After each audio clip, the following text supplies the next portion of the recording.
All those who are holding tickets outside will get in as fast as they can. I'm speaking out to you, ladies and gentlemen, but I'm speaking to the crowd on the outside, who seem to be standing rather reluctant to come in, and we're going to start this very soon.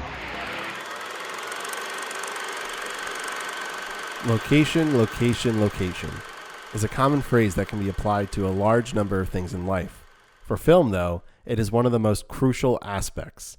A setting within a film can be the spark in the audience's imaginations that bring them into the story. It gives context and history to the characters to make you believe that the setting lives within reality. That setting can be the backlot of a Hollywood studio made to look like the oceans in the midst of an epic sea battle, or the farms of New Zealand transformed into the rolling hills of the Shire, or the never-ending deserts of Tunisia that place you on a planet in a galaxy far, far away. Having the right setting and location of a film is the basis for the style, look, and creative feel of a film that allows the filmmakers to utilize that specific space in order to tell that story. So my first question is, what is the setting within any film that immediately pulled you into the story? So this is a list that could go on, but I immediately am drawn to Wes Anderson because I love his setting, his set design, and all the worlds he kind of builds in his films just because they're so whimsical and fun, and you really feel like the locations of his film are really part of the characters, and they're like an actual character within themselves. Shawshank Redemption being one of my favorite films of all time, I can't not say that because the opening scene kind of introducing you to Shawshank and the sweeping music, showing you like the setting and kind of each kind of pivotal point of the location that you were going to be in throughout with these characters. So I could just keep going on and on. Yeah. I took a class in college called Film as Location, and we watched The Long Goodbye, which is like a 70s neo-noir film. And I think we really watched that because it really dives deep into locations of LA and these weird looking like 70s modern-esque houses, and it adds such a like alien dimension to that film that I really love a lot. But how about you, Ben? There's so many films that we could just talk about a whole podcast on location. Yeah, absolutely. And if you probably could tell from the opening monologue that I gave, I was referencing Ben-Hur, Lord of the Rings, because if you know me, Lord of the Rings is everything to me, and then Star Wars. But there are other ones that I thought of that really had more to focus on a single setting as the main location and the main backdrop to everything. So the first one that immediately came to mind was Clerks, and just using that convenience store. I thought of Rope. There's also Reservoir Dogs, Saw to an extent, even though they do jump around a little bit.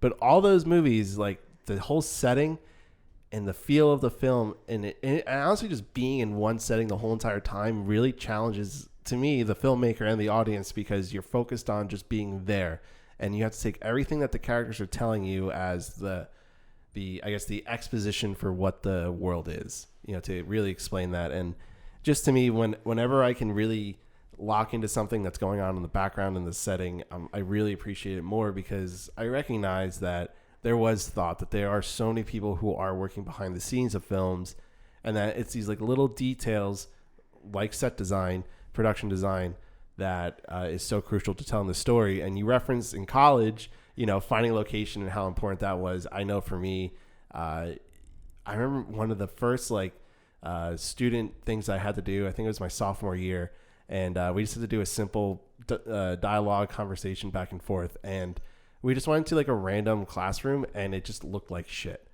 and it didn't have to be. Like, we could have been more adventurous, but that whole idea of that location, it is so crucial, because all these movies could just be made, especially now, on green screens, but back then they could have all just been done in a Hollywood backlot on the studio. But there are some people who went to further extents to make something more, to be in a different space, to be outside, to really be authentic. When we can think about a movie like Cimarron, like building up that whole entire town, it was amazing. And they didn't have to do that, but they did, and added that much more to the actual feel of the film. It wasn't a great film, but it added something to it. Certainly. There's a difference between finding good location that's natural, like in the actual land, really dependent on the scene, of course. But then there's also the other side of things, which is like making your location, making it so that it's exactly what you want it to be. And I think of like Rear Window and how iconic that kind of little neighborhood street is. And that's completely fake. Like, people thought it was so realistic at the time that it was actually a street in New York that they like filmed and took over the whole block. But it's so natural and like immersive, and you feel like you're one of the neighbors, obviously, because Hitchcock's such a great filmmaker, as we talked about last episode. But it's also key and just so important to acknowledge just how good that production design and how much that brings you into the world.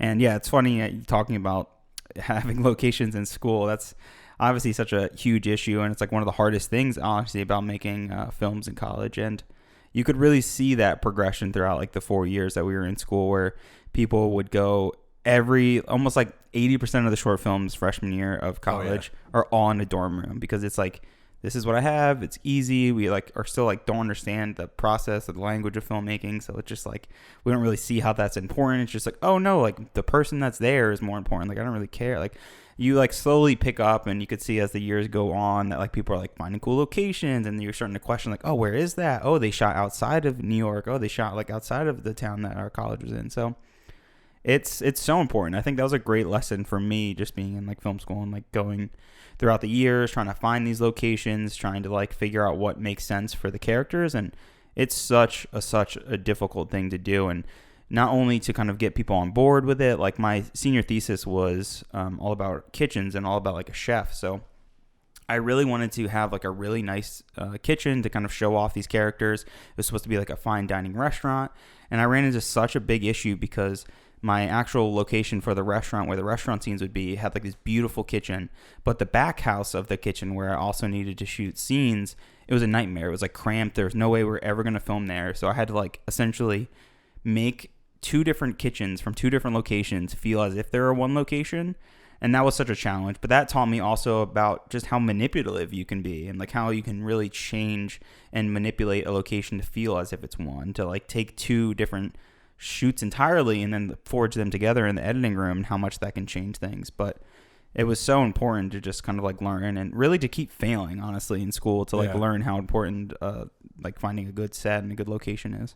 Yeah, 100%. I think that I mean, I can speak from personal experience how locations can bite you in the ass, but it's just so important, and it's not uncommon to use multiple locations for what should be the same, or I guess what could just be like a house. There's probably multiple parts of like different houses or different studios that are used to make that one thing, and it's a tool of the trade. It's what, you know, has to get done, but it's pretty cool because that's what filmmaking can be. It can be this movie magic within the camera that for the audience wouldn't know that. For people like me and you who might have an eye for it, but we're not going to always pick up on it. I'm sure people are wondering, why are we talking about location at the beginning of this episode? Well, we felt that this movie, How Green Was My Valley, and its location and the way that the whole, I guess, set up the whole set, I want to call it, because it's not really a set. It was filmed in California, in like the mountains, but there was a set built into it. But anyways, it's extremely important to the story, to the whole idea. It's even in the title. Yeah, it's even in the title. So it's just crucial to how successful this film was, and the look and feel of it, that we wanted to take the time to talk about location and how a setting and set decorators and production designers are so crucial to making a film. That we're going to be talking about a film from 1941, just how important that set decoration was to this film being a Best Picture winner. So let me ask you this, being such a big fan of the Lord of the Rings trilogy and how they shot on location, how they like really used little CGI, really when it only came to certain sequences, they kind of like dived deep into CGI. But in terms of location, it was very much shot on location to be very much the Shire. And you know, I don't need to explain this to you. So how do you feel about that being one of the last big epics to kind of really shoot on location to like limit CGI in that way? Do you feel like you miss that, or wish like other films still did that? Yeah. Oh, 100% I miss it. I think that what Lord of the Rings did was truly incredible, and it created a whole film industry in New Zealand. You know, now you have Marvel movies being made in New Zealand. I obviously do miss that. But I don't know what films that could be coming out that would be similar to Lord of the Rings that would need to be on location like that. But also the location of Lord of the Rings is something that is a figment of our imaginations. But that's, I guess, what makes it really cool is because there's a real world thing that captured everyone's imaginations. Like, well, that's how real. I pictured it. Yeah. Yeah, it felt so real, and I could go on for hours and yeah, days. I shouldn't have baited you like that. There's so much, like, because I immediately thought of like different stories that I know about Lord of the Rings and how they film at different locations and then mesh it into one. I could go on for days about it, but we won't do that. Instead, I will ask John this question, and that is How Green Was My Valley worthy of the Best Picture award of 1941?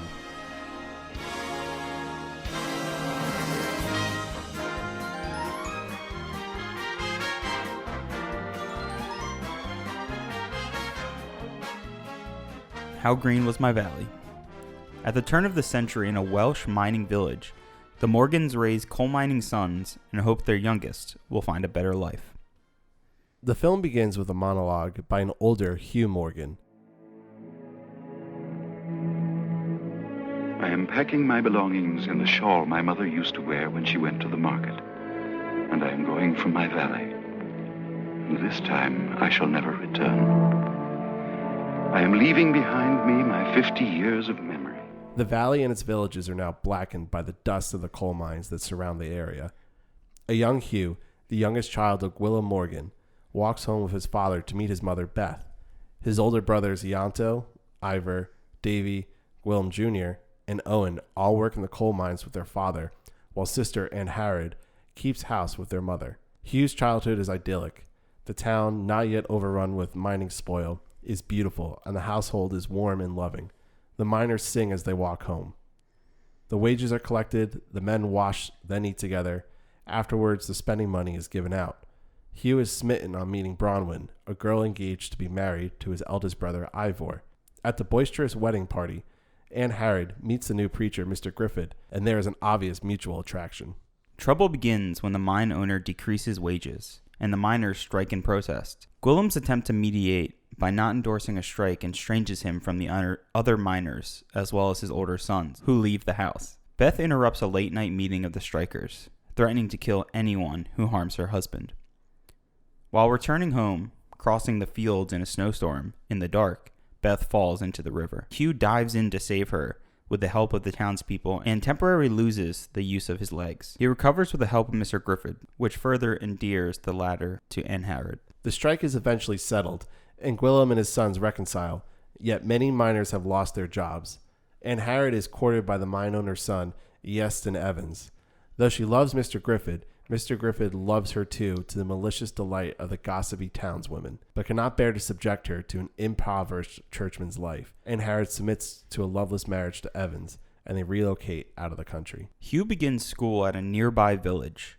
Abused by other boys, he is taught to fight by boxer Dai Bando and his crony, Cyfartha. After a beating by the cruel teacher, Mr. Jonas, Dai Bando avenges Hugh with an impromptu boxing display on Mr. Jonas to the delight of his pupils. On the day that Bronwyn gives birth to their child, Ivor is killed in a mine accident. Later, 2 of Morgan's sons are dismissed in favor of less experienced, cheaper laborers. With no job prospects, they leave to seek their fortunes abroad. Hugh is awarded a scholarship to university, but to his father's dismay, he refuses to work in the mines. He relocates with Bronwyn to help provide for her and her child. When Anharad returns with her husband, vicious gossip of an impending divorce spreads through the town. Mr. Griffith is denounced by the church deacons, and after condemning the town's small-mindedness, he decides to leave. Just then, the alarm whistle sounds, signaling another mine disaster. Several men are injured, and Gwilym and others are trapped in a cave-in. Young Hugh, Mr. Griffith, and Dai Bando descend with others for a rescue attempt. Gwilym and his son are briefly reunited before he succumbs to his injuries. Hugh rides the lift to the surface, cradling his father's body, his coal-blackened face devoid of youthful innocence. Narration by an older Hugh recalls, "Men like my father cannot die. They are with me still, real in memory as they were in flesh, loving and beloved forever. How green was my valley then." The movie ends with a montage of family vignettes showing Hugh with his father and mother, his brothers and sister. How Green Was My Valley starred Walter Pidgeon as Mr. Griffith, Maureen O'Hara as Anharad, Anna Lee as Bronwyn, Donald Crisp as Mr. Morgan, Roddy McDowall as Hugh, John Loder as Yanto. Sarah Allgood as Mrs. Morgan. Barry Fitzgerald as Sephartha. Patrick Knowles as Ivor. Richard Fraser as Davy. Evan S. Evans as Willem Jr. James Monks as Owen. And Reese Williams as Dibondo. How Green Was My Valley was directed by John Ford. Screenplay by Philip Dunn, based on the novel by Richard Llewellyn. Produced by Daryl F. Zanuck. Music by Alfred Newman. Cinematography by Arthur C. Miller. Film editing by James B. Clark. Art direction by Richard Day and Nathan Geron. So, How Green Was My Valley? Let's start with the beginning, and that is the opening narration by an older Hugh Morgan. And it's a pretty lengthy and meaty intro to the film. It's about I think almost 20 minutes where he's just narrating, kind of going through his whole life, and it gives actually a really great perspective on the world. It really builds up everything, and going back to that whole location discussion, the whole movie takes place in this village in what's supposed to be South Wales.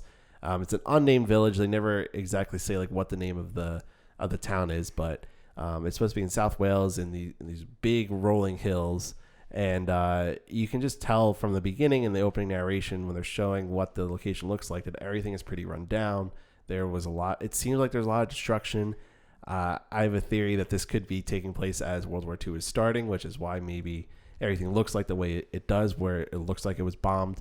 But it is also a reflection on the coal mining and how the mining in the town really just destroyed the landscape and pretty much just sucked everything from under the earth and gave this black slag. So it's a pretty meaty opening monologue, but there is a few things that I guess I wanted to point out. And one of the lines that he says at the beginning, he says, "Can I believe my friends all gone when their voices are still a glory in my ears? No, and I will stand to say no and no again, for they remain a living truth within my mind. There's no fence nor hedge around time that is gone." And that is kind of what this whole film is about. And you have to remember that perspective pretty much the whole time as you're watching, is that we're getting it from Hugh, and Hugh was a child during most of the events in the film. So there's these, rose-colored glasses that are kind of put over everything.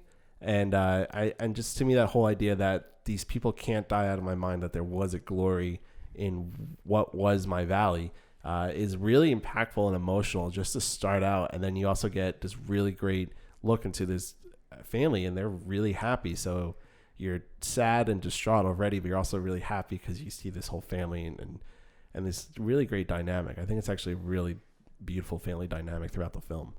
Yeah, it's an amazing family dynamic. It's probably one of my favorite parts of the movie. But yeah, it does immediately, you have this soft, tender voiceover. That's probably the best voiceover we've heard yet. We haven't heard too much voiceover, right, in any of the films. I mean, last episode we had Rebecca, which kind of had the slightest bit of voiceover. But this is by far the most voiceover we've had in a film, and it's really well done. I think voiceover is one of the hardest things to do, and when it comes to writing screenplays, because you just have to reveal more information that you can't do visually, right? So you have to show an inner voice that's natural and doesn't just sound like someone telling you the things that you need to know. That's revealing, that's personable. And even from the title, How Green Was My Valley, there's a sadness to there because it's past tense thinking or longing about what used to be. It's like a question too, because he's questioning how green was it? Yeah, originally, how green was it? Were my eyes deceiving me, right? Yeah. Which is really interesting. It's a theme that we haven't really explored yet in any of these Best Pictures. And it's funny looking at this overall. I'll probably dive more into this in a little bit, but this film really felt the most, I hate using this word, but Oscar baity out of any of the films we've seen. And I don't think there's no way you can kind of hurt the film by saying that, because I think it just is kind of how it's evolved over time and become more of a cliche. You have this really melodramatic family dynamic. You have themes of not climate change, but themes about how you're affecting Mother Nature. You have the forbidden love aspect of the film. You have all these elements, like the kid growing up, Hugh growing up, and like learning, and his theme about like losing his innocence, all these have become like very common Oscar-y, quote unquote, baity things that we've seen throughout the year. So it's really interesting to see this movie kind of set this up. And it's also about like this Welsh town, this small European town, which I feel is like another like very much an Oscar thing that we see eventually from this point. But overall, for me, this film was really powerful. I think mainly just how well it's done visually, with obviously great performances and that really strong family dynamic. Yeah, and I think what's interesting about the and you touched upon it with how you can use a voiceover to how you're able to use that when filming something and telling that story, because John Ford, the director, was very notorious for speeding through things, and not in a bad way, but getting everything to the point, that really streamlining the story. He was not a director who wanted to fluff things up. He wanted to tell his story, which is what made him very popular with studios, because they could give him and trust him these big budget things to stay on track. And he was then also able to tell it effectively. And to me, when I was watching the opening, I almost felt that it was an homage to like silent films, because there's you have the narration in that opening, but you don't have any actual dialogue diegetic to what you're seeing on screen. And to me, so watching the whole opening felt very, very much like a silent movie. There was so much physicality, and you start out with with young Hugh and his father walking around in the valley. You see the men in the coal mines coming down, walking again, like this huge like set piece, the whole town. The way it's a lot of low angled shots. It's like a German expressionist type of thing that Ford is very influenced by, where it looks like the town is very much towering over, and it looks like it's gonna like almost fall into you, like an Inception like type of thing. Yeah, bending. Yeah, exactly, like bending it in the frame. And so there's just like all this like physicality. They're all washing themselves at the beginning. There's the dinner scene where you can just tell from that dynamic. One, you understand that the command the father has in the family, how respectful his children are, how Beth Morgan really runs the house. And I think even in that opening monologue that Hugh says his mother was the heart of the house, which is very cliche and very, just not feminist, style of like how to present women in a film. But it's very effective and very impactful to just the idea that this family, one, is very connected with each other and connected to their whole surrounding and their whole area. And I just felt like the opening monologue was just so good, and just the whole introduction, it really brought me in, and I understood all the characters almost immediately. It just felt, and that's one of the issues with the film, is that I saw all these brothers of Hughes that I was like, wow, there's like so many brothers, there's so many cool funny things you can do without a older brother younger brother relationship, and they just didn't expand it upon at least that part of the film. But so I thought that was really strong. And then the other strong thing and very interesting subplot to the whole movie is Hughes' infatuation with his sister-in-law Bronwyn. That is, I don't think I've ever seen that in any other film, where the young kid is in love with his older brother's wife. And then the way it's played up later on in the film, it's really interesting. And it was something that I really caught on to. I wouldn't say like brother's wife is what I've seen before, but I think we've seen that in film, where like a young kid wants the older girl, he thinks he's there, and that really plays into his theme of just really maturing and losing that innocence, which makes it so much more heartbreaking, because he's so young and naive that like he doesn't even understand the social dynamic of his brother's wife, and he just like probably likes her, like she probably makes him laugh, like he just like thinks she's pretty, but he's so young that he doesn't even like realize that there's anything sexual there. It's just like, I enjoy her company, so therefore I like her, like we should get married. Like, yeah, she's pretty. Oh yeah, exactly, like a little kid just like not understanding. He just enjoys the time they spend together. Yeah, I love the opening. Like you said, it's, while we have this voiceover, it's just visually telling us everything that we need to know as well at the same time. Like I wrote in my notes that it felt very much like National Geographic, or like No Reservations, like Anthony Bourdain's docuseries, where it just lets you kind of see a close-up of a random townswoman. Like, we don't know this townswoman's name, we never will in this movie, but here's this beautiful, gorgeous black and white close-up of her where you see like every single like freckle and wrinkle on her. And there's so many moments like that in the opening, just to kind of like have you buried deep into this, no pun intended, buried deep into this like coal miner town. And it's really powerful. And it's this conflicting mother nature versus like man's destruction of earth going on already, and like none of this is like outright told. It's just like what you're kind of ingesting from the opening scenes and kind of seeing their everyday life. I found it like really, really powerful, and the first 30 minutes of this movie honestly was what I probably enjoyed the most. Yeah, it was really good, and it again, like, yeah, it was extremely powerful. And one other thing about the opening that I really liked was the singing. Hugh says in his opening monologue, someone would strike up a song and the valley would ring with the sound of many voices, for singing is in my people as sight is in the eye. And I really like that. I used to have a shirt that said music is my religion, which I felt was very fitting for me. And just that whole idea that song. So corny. Well, it is corny. I bought it in 8th grade, blame 8th grade version of me. But anyways, that's like a Capra theme. We talked about that, and you can't take it with you, that singing and bringing everyone together, and how that is such a community builder. I mean, there are so many scenes in this movie where they're all just packed into the Morgan's house. Literally the whole town is packed into the Morgan's house, and they're all just getting drunk and singing and dancing with each other, and it's quite nice. It's something that is lost, I think, in today's films, and I really enjoyed it. I really enjoy that whole idea of that singing and can really bring a community together. But what can really bring a community apart is decreasing your wages. Yeah, certainly. It's fucking heartbreaking just because you're seeing the work that they do, and like without even seeing this in a film, you know how miserable you can imagine a coal miner's life is and how absolutely brutal it is. And they make it seem like they aren't even making that much money even to begin with. So then cut wages, it's awful. And to one little note to the singing, I really found that endearing because, again, it's like building up the town again. Obviously, it reminded me of the Seven Dwarfs.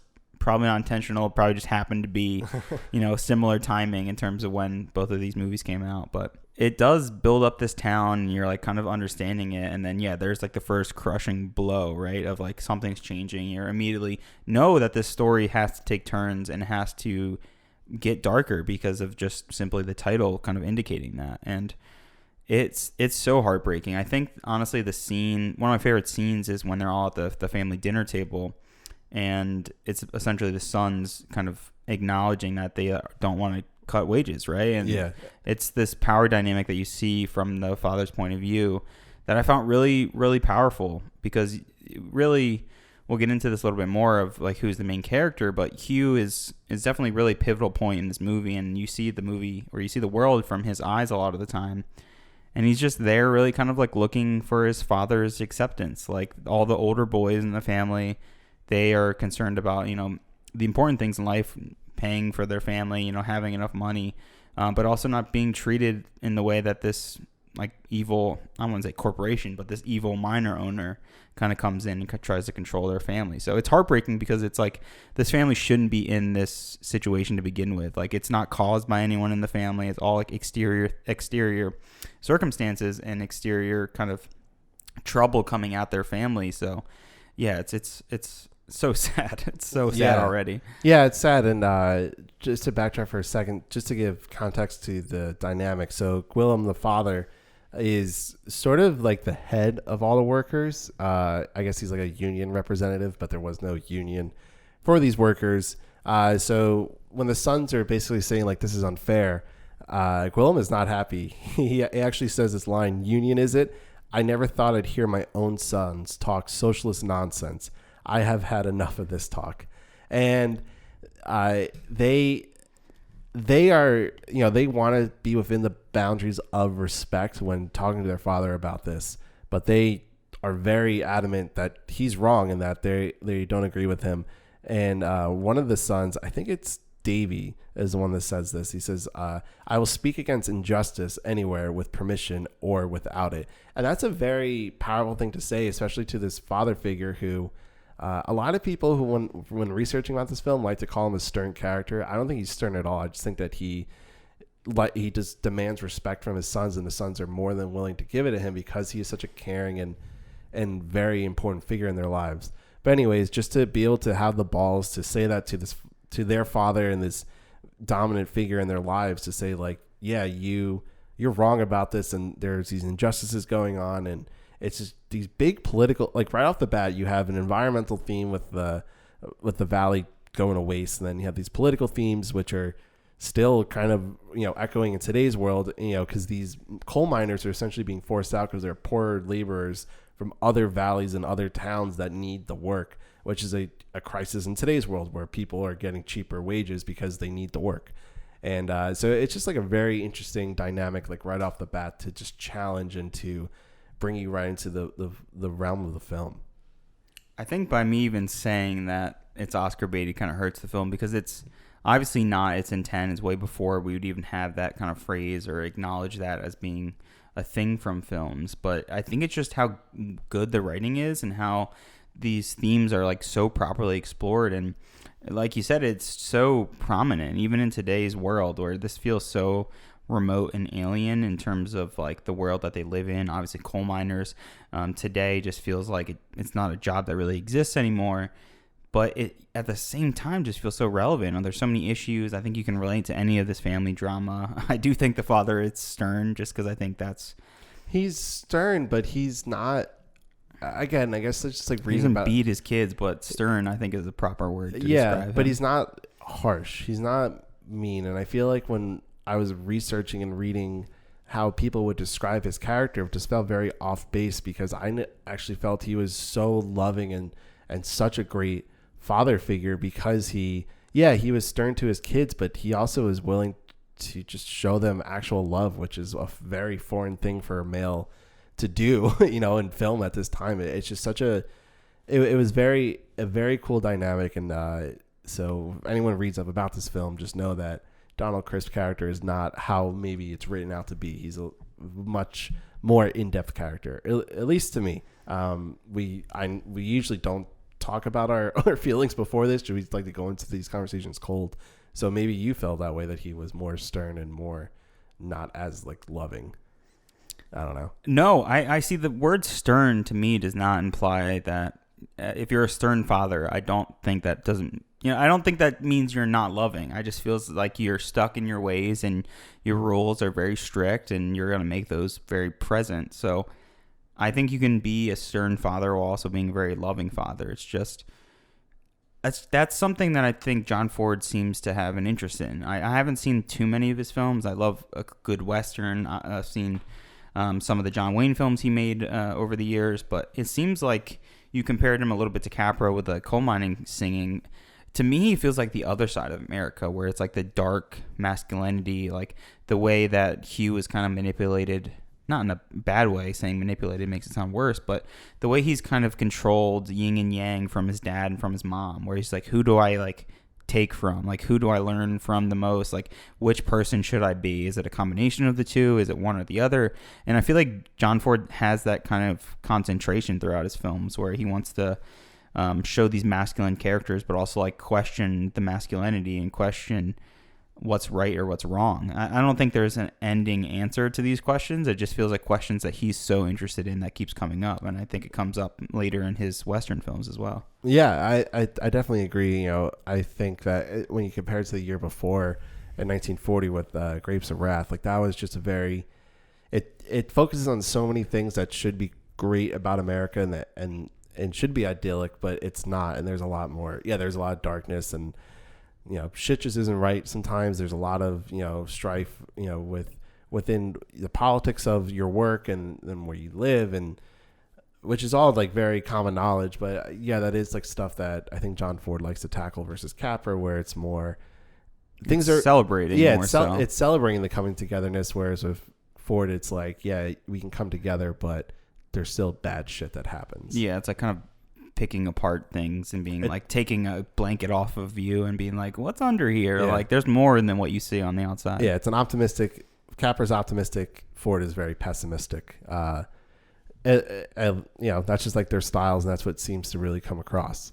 But kind of moving forward more into the story, so we get this really great scene where basically the whole town is against Gwillem, and basically all the workers, they went on strike, and they're just like, fuck this guy, like we don't like him. They even throw a rock through the window of the Morgan's house, and it seems like they're going to go after Gwillem and potentially kill him. And so Beth Morgan, his wife, and the baddest mother she is, decides to defend him and go up to all the other miners to tell them like how wrong they are.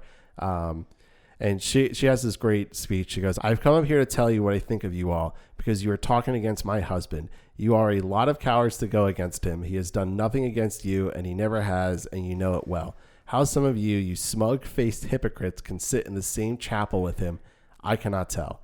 To say he is the owner is not only nonsense, but downright wickedness. There's one thing more I've got to say, and it is this. If harm comes to Gwillem, I will find out the men, and I will kill them with my 2 hands, and this I will swear by God Almighty." Compare that to the end of the first half of Gone with the Wind, where Scarlett O'Hara's like, "By God is my witness, I'm going to do this." Beth Morgan's like, "No, I'm literally going to fucking kill you if you touch my husband." Yeah, I loved her character because she was like you said, she feels like this stereotypical like mom living in this kind of man's world essentially. But no, it turns the tide entirely, where she's like, "No, you think I'm going to lay down, I'm going to roll over, and you think like you're just only going to listen to my husband. He's the only one who's really responsible for the rules that get laid down." No. And it feels like, fuck, like, wow, this movie is from 1941. Like, I'm surprised that they're really, I guess Gone with the Wind really starts to make changes and really allows the writing to kind of actually have in-depth female characters where they're not one note. They're not there to service a man. They're there at the same time to protect a man in a way that, you know, like you would always want in a partner, someone who's literally there to like fuck someone up, you know, someone who's there to like defend you no matter what. And it's really powerful. I don't think we've seen that kind of connection or that kind of love in a film yet.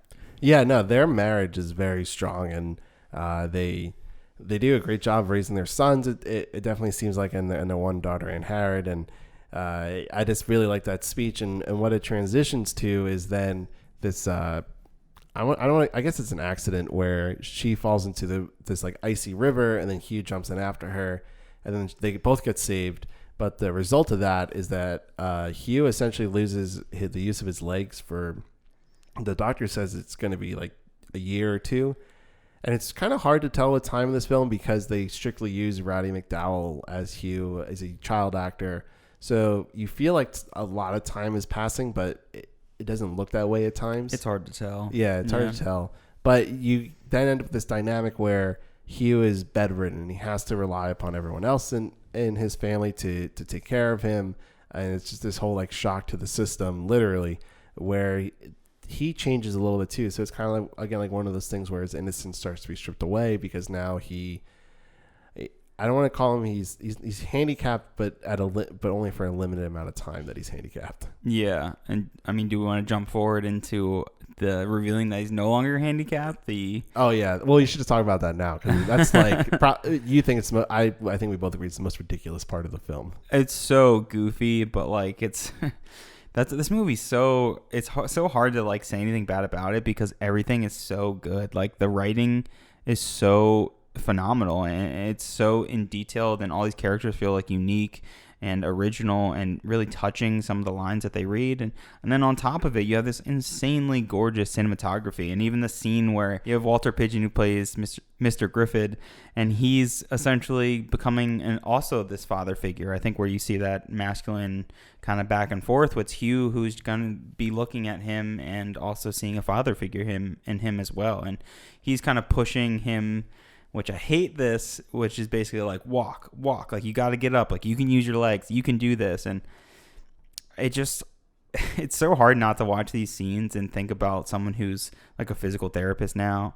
someone who's a quadriplegic, someone who's like actually gone through some of these things, and to just see someone, it's a movie, I get it, it's not real, it's based off a book, whatever, but to see someone just yell at someone to walk, and that's all it takes, like all you need is someone to really push you, and that's all it takes to like walk again, is so ridiculous that like it takes me out of the movie so much. Yeah, it's certainly strange, and Hugh and Mr. Griffith's relationship is actually very strong. I do want to touch upon that a little bit, but Mr. Griffith, he is a preacher, and so he does use like faith and God as like some of his reasoning for like why you will get better, even though he literally says like, oh, the doctor's rubbish. Like, you would just have the faith that you will get better. Yeah. But that also does get challenged and changes at the end, which we will talk about. But as of right now, Hugh he's bedridden, but then he is able to walk again. But the way he then experiences life, he has, he reads what he calls the noble books, and at the time that included, Treasure Island, Ivanhoe, among any other books. But so he really dives deep into novels and letting that experience and those stories to help him through what he was going through, which is it's pretty depressing to have to go through that, and it's pretty traumatic. And his mother, she was, I think the only way they were able to communicate between him and his mother, because they were both bedridden, was tapping the ceiling, which I just felt so heartwarming. And then when they finally get to meet again and see each other again after a few months, that I'm just like crying, because it's such a beautiful idea and scene, just to bring them back together. And then that culminates in when basically the sons then come back into the house because they are no longer feuding with their father. And that's another touching scene, because they each kiss their mother on the cheek as they walk in, and the town is singing for her. So it starts out, the whole sequence, I guess, starts out very, sad and depressing, that this woman has to go out there to defend her husband because the people like wanted to kill him and get rid of him. But then they all come together to really just celebrate them at the end. It's really nice. And it brings, again, that sense of community and coming togetherness, that whole theme and idea back to the forefront of the film.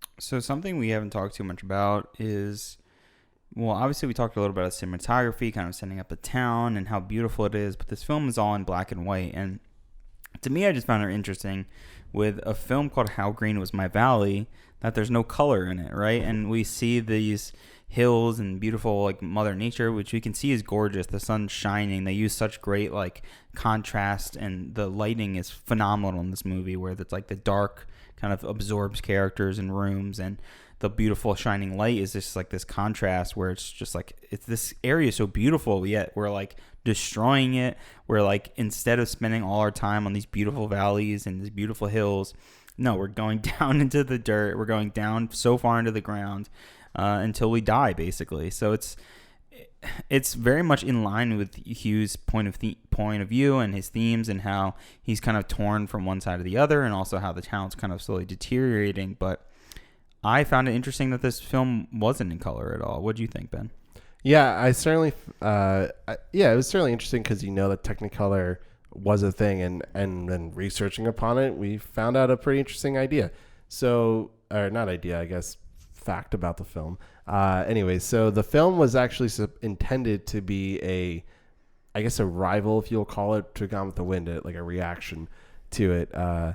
And because of the impending war, and because of the World War II about to happen, they couldn't film in Wales like they had originally intended. The movie was intended to be 4 hours, and it was intended to be filmed in Technicolor. And William Wyler was actually intended to be the main director on the film, but then he left when some of these production issues happened, and then the studio brought in John Ford, and he was like, okay, we're filming in California. You're going to build me this Welsh town in the valleys, and we're going to film in black and white. And they kind of just had to roll with it. So yeah, it's devoid of color, and you wish you could have that in the film. Does it ruin the film itself? I don't think so, but it is a little funny that, the whole movie's called How Green Was My Valley, and there's no green at all in it. But again, I guess that also might play into the whole idea that this is flashbacks and this is memory. And yeah, I hadn't thought about that. Honestly, I think this film being black and white only helps it, honestly. Not only is it that kind of sensation of wanting to know what these actual locations look like, seeing these beautiful hills and these beautiful shots, you're like, oh man, like, it's so beautiful without color. I can't even imagine it with color. It's almost like it draws you in more. It makes you question. It makes you like wonder, why is this in black and white if the title's got green in it? If this movie's kind of about Mother Nature, if it's about this world that's losing it, it's like, how are you really going to feel that deterioration? And John Ford is probably saying to himself, no, we can show that. It's in our characters. It's in our script. You can see how the world changes, how people start to become corrupt when their life gets taken from them, when money gets taken from them, when the mind slowly just dies out over time. So I found it so powerful. And then, of course, like I was saying, with the themes and Hugh kind of like balancing on losing his innocence. And it just feels like the whole town is about that as well, about like losing itself because it's just become so overly used and just losing track of really what makes it beautiful. And it's that Mother Nature. It's this connection with your local townsmen. And it being in black and white, obviously we have this amazing cinematography being in the mines and just how beautiful it is under there with like the very limited lighting. It's gorgeous. I think it's hands down one of the best films, best looking films that we've seen so far. Yeah, I think it is too. I actually really love the cinematography and the whole feel and look of it. But yeah, it's devoid of color, and it's an interesting dynamic to play around with. But I think it works still. It obviously still works for us. And there's even, you're talking about it from an environmental sense of like how the community changes. I mean, it's also a political thing where these people who were so willing to work in the coal mine, it's so foreign for me. And that's that's my own privilege, I guess, that I didn't have to work in a coal mine or didn't have to grow up in a community. Certainly. Yeah. Like that. But I also can understand that there are all these people who didn't get the education that we got, that didn't go to school, but were willing to sacrifice their bodies and their whole entire lives just to feel good that they were working a job, that they were just putting in hard work every day, which was an ideal thing for them. That was something that they strive for. So that is lost throughout the film, and even the older Hugh narrates that multiple times, saying like that was gone. There are people in the valley who don't have that anymore. The people in the valley realize that they're no longer going to be able to have the life that they once lived.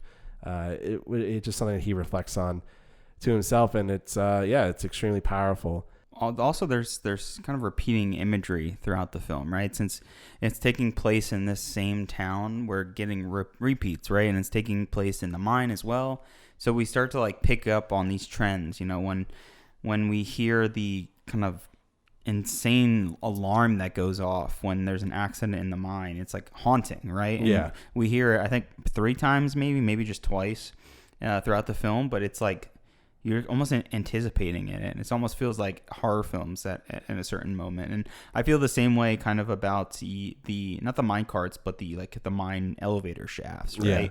Where it's just like John Ford wants to focus on the elevator shaft, especially at the very end, and other scenes where you're just like waiting to see what comes up. You're like, what the fuck happened down there? It's like this anticipation that just comes from a story about being down below, where it's like you don't get to see it down there in the mine all the time, right? It's from a lot of the times it's from the perspective above ground more so than it is below ground. So when you have that anticipation of like what's coming from down below, it's haunting, honestly. There was like noises and images that really stuck with me throughout this film. Yeah, and again, that has to go back to the whole set and location of the film. And it's almost as if you're living in this.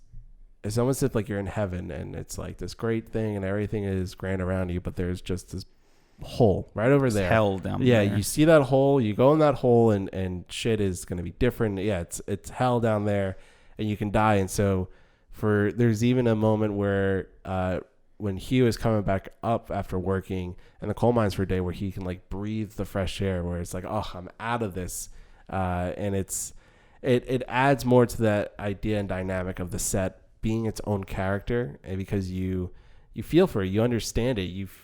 Just because the way that Ford is able to work with just in the one setting of the whole for the film, you get all these different shots. Nothing ever feels repetitive. Like there's never a look that I wouldn't say isn't intended that is repeated, because there are stuff that is intended and repeated, but that's to evoke other things when capturing the world. But he does such a good job about moving the camera around and making sure it really captures everything to your imagination of that specific setting. Yeah, a lot of really still shots where he just wants to focus on this. Also, we haven't talked too much about this, but since there's a lot of groups of people, there's like the scenes with all the family, so there's a lot of people in their family. Like John Ford not seeing, only seeing probably 4 of his films, he's amazing at blocking scenes. The way that his camera is so static, but the scenes feel engaging, and especially at the dining room table, you have all these characters getting up, moving around. The camera's still static, but it just feels so natural, and you're like, you feel like you're still engaged. It's not boring you that you're seeing the same shot still, because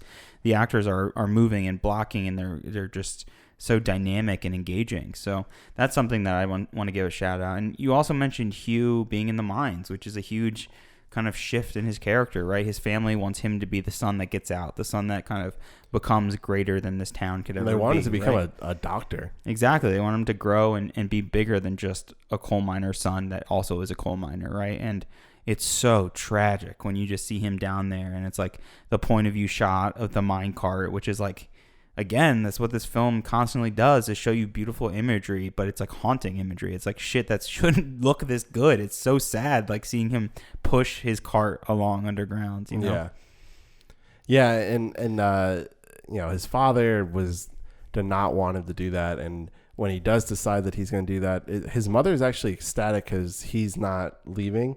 Yeah. But then Willem is leaving, and Beth goes, "Where you going?" And he goes, "I'm gonna get drunk," and just slams the door. And it's sad, and I don't know why. Like, I wonder. I guess Hugh decided to go down to the colliery just because he felt that he had to, because he wanted to provide for Bronwyn in a sense. But he had an out, and it's just such a quick decision that he makes, where it's like, okay, Hugh, you can do this. You can go off and become a doctor, or you can stay. And he decides to stay, and there's no real big picture reason like why he decides to stay. He never takes a second to think about it. I mean, he is a little kid. I mean, again, like there's no like time cards to say how much time has passed. But I think maybe when the film starts, he's 10. Maybe at this point he's 12 or 13. And I wish there was some discussion about that. That he was able to actually think about it. But instead he just says, fuck it, I'm going to go into the coal mines and just sacrifice myself. But then obviously, and we actually don't know how his whole life ended up being, because we don't know what the older Hugh did. They just say he's older. He just leaves. That's all you really know. He's gathering his things. Yeah, but we don't know what his life ended up being. So it's hard to then say like, oh, well, he got out. We don't know if he got out at the end, like from the coal mine, even when his brother and his father died in it. Yeah, it's really interesting, and I think this is the perfect time to kind of hit on.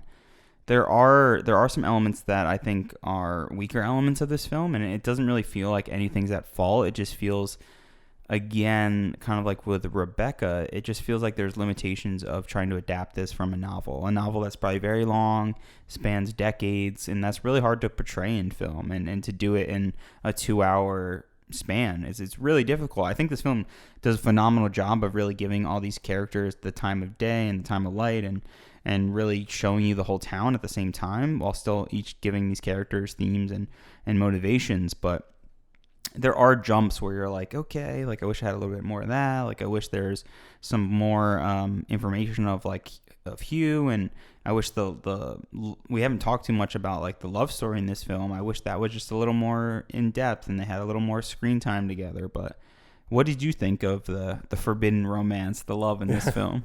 Yeah, that was another, I think, just a small issue for me, because I wish there was more, because it's really not much of an interaction between Mr. Griffith and Harrod. We actually don't even have Mr. Griffith's first name. I keep on calling him, Mr. Griffith. I'm like, what's his first name? But I don't know if they ever say it. They never say it.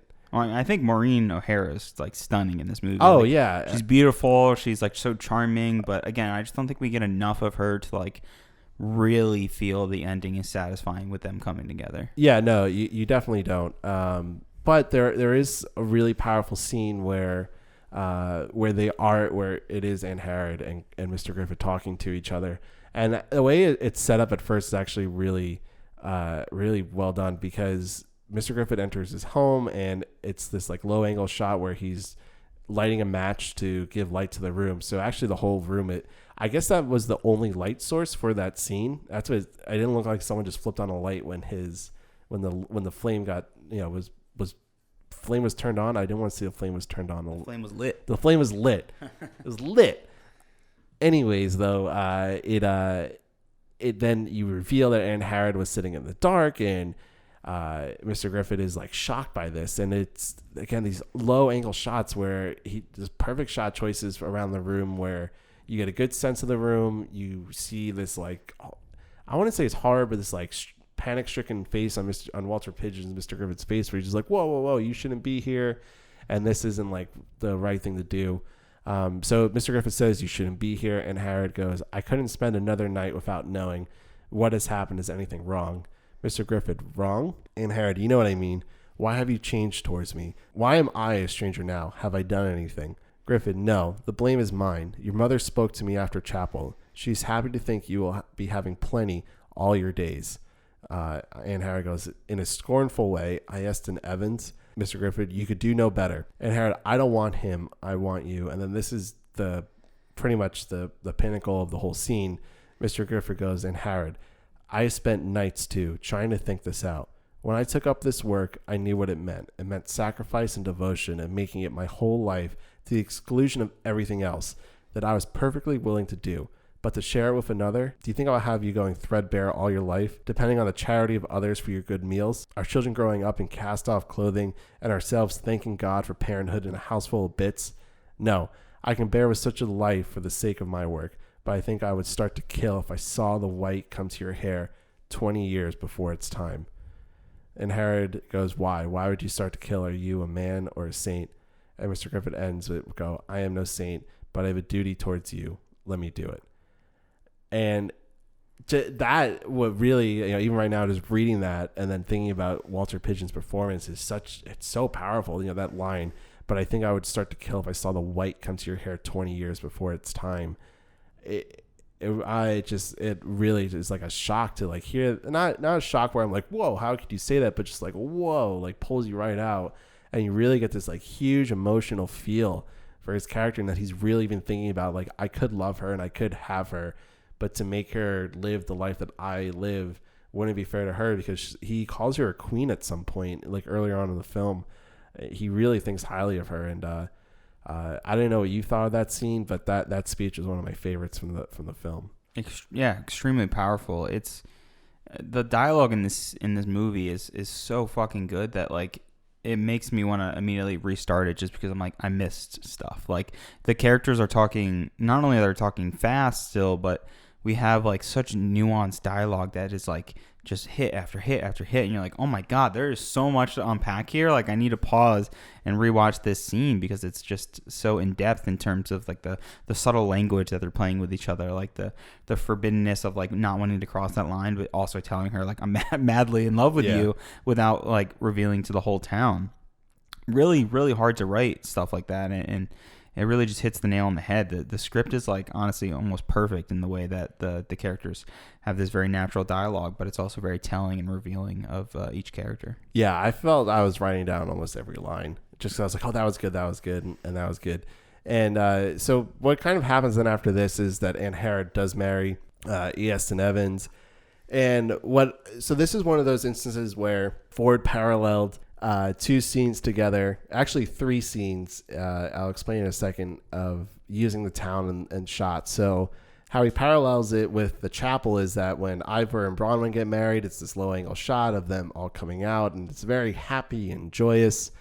And there's, I think there's rice being thrown around. There is rice being thrown out, because Mr. Griffith throws rice at Anne Harrod during that. So like that's really great. But then what's mirrored is then when Anne Harrod gets married, there's just silence, and it's very somber. She's not happy, you can tell.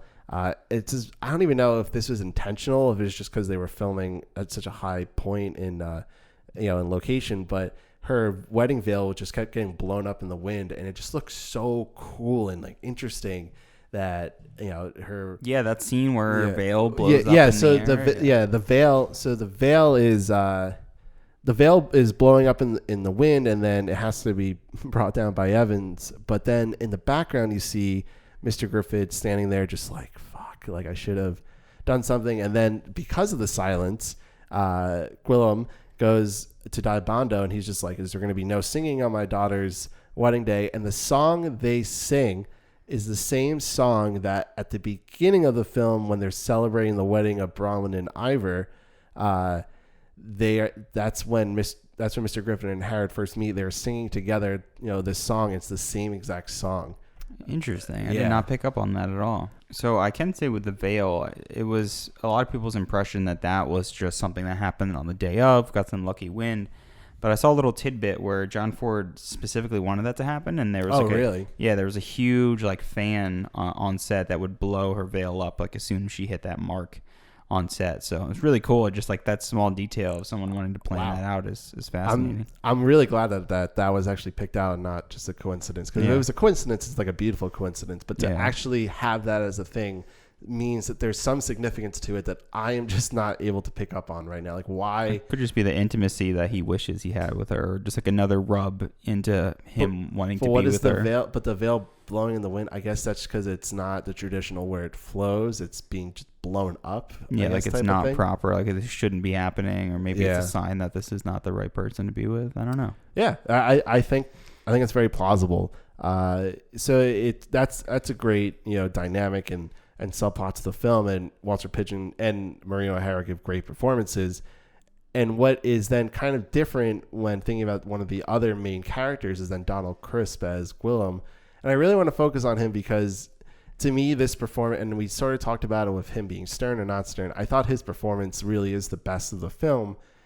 And he doesn't say too much. There's no prolific supporting actor monologue that he gets that is man, that's it. That's why he won the Oscar. Exactly. Spoiler alert, he won the Oscar for this. But regardless, he just gives such a great performance. And I feel most of that has to do with his physical abilities. And he doesn't do anything grand, but it's so nuanced and it's so tiny, so many tiny details that he puts into his performance from a physical standpoint that really stands out to me. One that really immediately stands out is when his two of his sons are going to leave for America. I think this is when Owen and Gwillem say they're leaving, and so he's like, okay, we're gonna throw a party. We're gonna throw a party because Ivor. I don't think that was even the synopsis. So Ivor gets invited by the Queen of England to sing. Yeah. He has a choir to sing at Windsor Castle, which is whoa, that's kind of a cool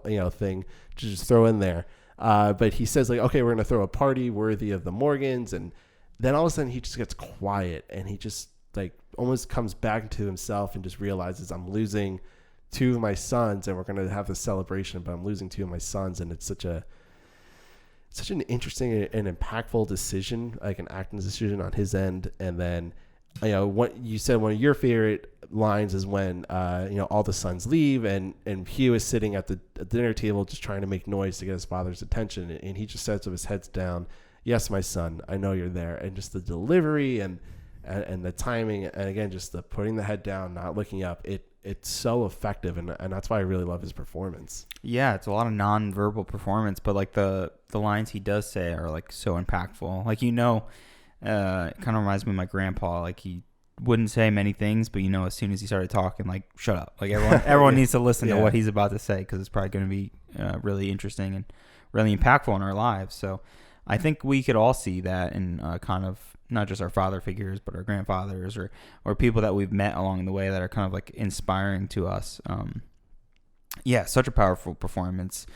Donald Crisp as Mr. Morgan, as well as Roddy McDowall, I think are the two shining performances for me, just because I think a lot of the film is about both of them and their relationship with the town. But honestly, amazing. I really love their two performances. Totally worthy of winning, as we'll get to. Yeah, so there's actually a kind of another good jumping off point to talk about another actor, and that's Roddy McDowall. And he really is the lead in the sense of the film. There's no that was another question I had for you, is who is the main lead character? And I guess we could say Hugh, because it's Hugh's story, it's his perspective on the film. But Roddy McDowall, he was a child at the time. He became a much more prominent star later on in his life.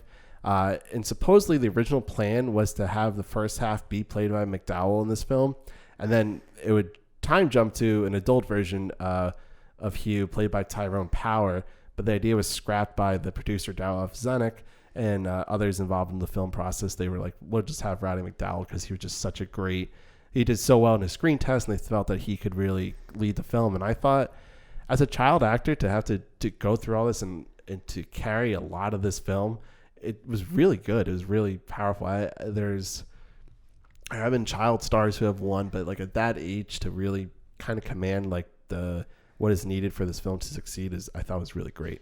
Well, how like dark of a performance it is, like the tragedy that he has to go through, like the physical tragedy onto himself, but is losing his brother, losing other people in his family, and seeing him slowly transition. And I keep thinking of the point of view from the mine cart when he like decides to have to start working in the mine, and like his just face, like he's not even saying a word. He's just like, he's like dead inside. And I'm like, I don't know how they convinced this 8-year-old or what they told him, what John Ford told him to get that sort of look in 2 or 3 takes. Like, it's unbelievable. It's like the magic must have really come together for this cast, because like, it's hard to believe. It is. I mean, that's hard to believe. And then when you go into the whole, when he goes to school and that torture he had to go through because he was beat by a classmate, then he takes up boxing and then he beats the other kid up because he's such a great boxer. And then the teacher literally whips him and like lashes him with like, I guess it's not a whip, it's a walking cane. Yeah. He got caned. I guess that's the proper phrasing for it. But that was a thing teachers did back then. And so like he just had to go through that. Actually, a funny thing about that is that he gets caned and then he goes back and his brothers see him. And his brothers are like, hey, Hugh, what's going on? And then Hugh just collapses and then they pick him up and they're like, oh my God, they did this to you, not revealing like what it looked like. And then they pick him up and they turn around, but it's just there's nothing on his back, so there's no makeup actually done, which I thought was a little goofy and kind of an oversight potentially. That only 2 to 3 takes. We ain't got time for that. We don't have time. We just gotta go right through it. Keep on moving. Yeah, but again, like Roddy McDowall, just like you had like really 3 strong performances at different, I guess, like acting techniques or levels, because you had Walter Pidgeon, who was mostly dialogue, and how his performance was so, predicated on him having these like really prolific speeches and conversations. You then go to like Donald Crisp and how he's more of a physical and just the emotions that come across him. And then Roddy McDowall as Hugh being able just to command, the screen like that. It's just such interesting dynamics within the film. And there's so much more that gets played on. There's a really good scene with Mr. Griffith and Ianto, one of the brothers, when they're talking about the chapel and this whole like, I guess for me growing up Jewish, the whole like Catholicism and the idea of the church being such a central part of your life is, I guess, foreign to me. So every time I watch films, it's very interesting, that whole dynamic, because I come at it from a very different perspective. But I really want to talk about this specific back and forth, because I thought the screenwriting was really rich. So Mr. Griffith goes to Ianto, he goes, why do you think we of the chapel talk rubbish? Ianto, my remark was not aimed at you. He was talking to the one of the deacons and the mine owners about how screwed up they are.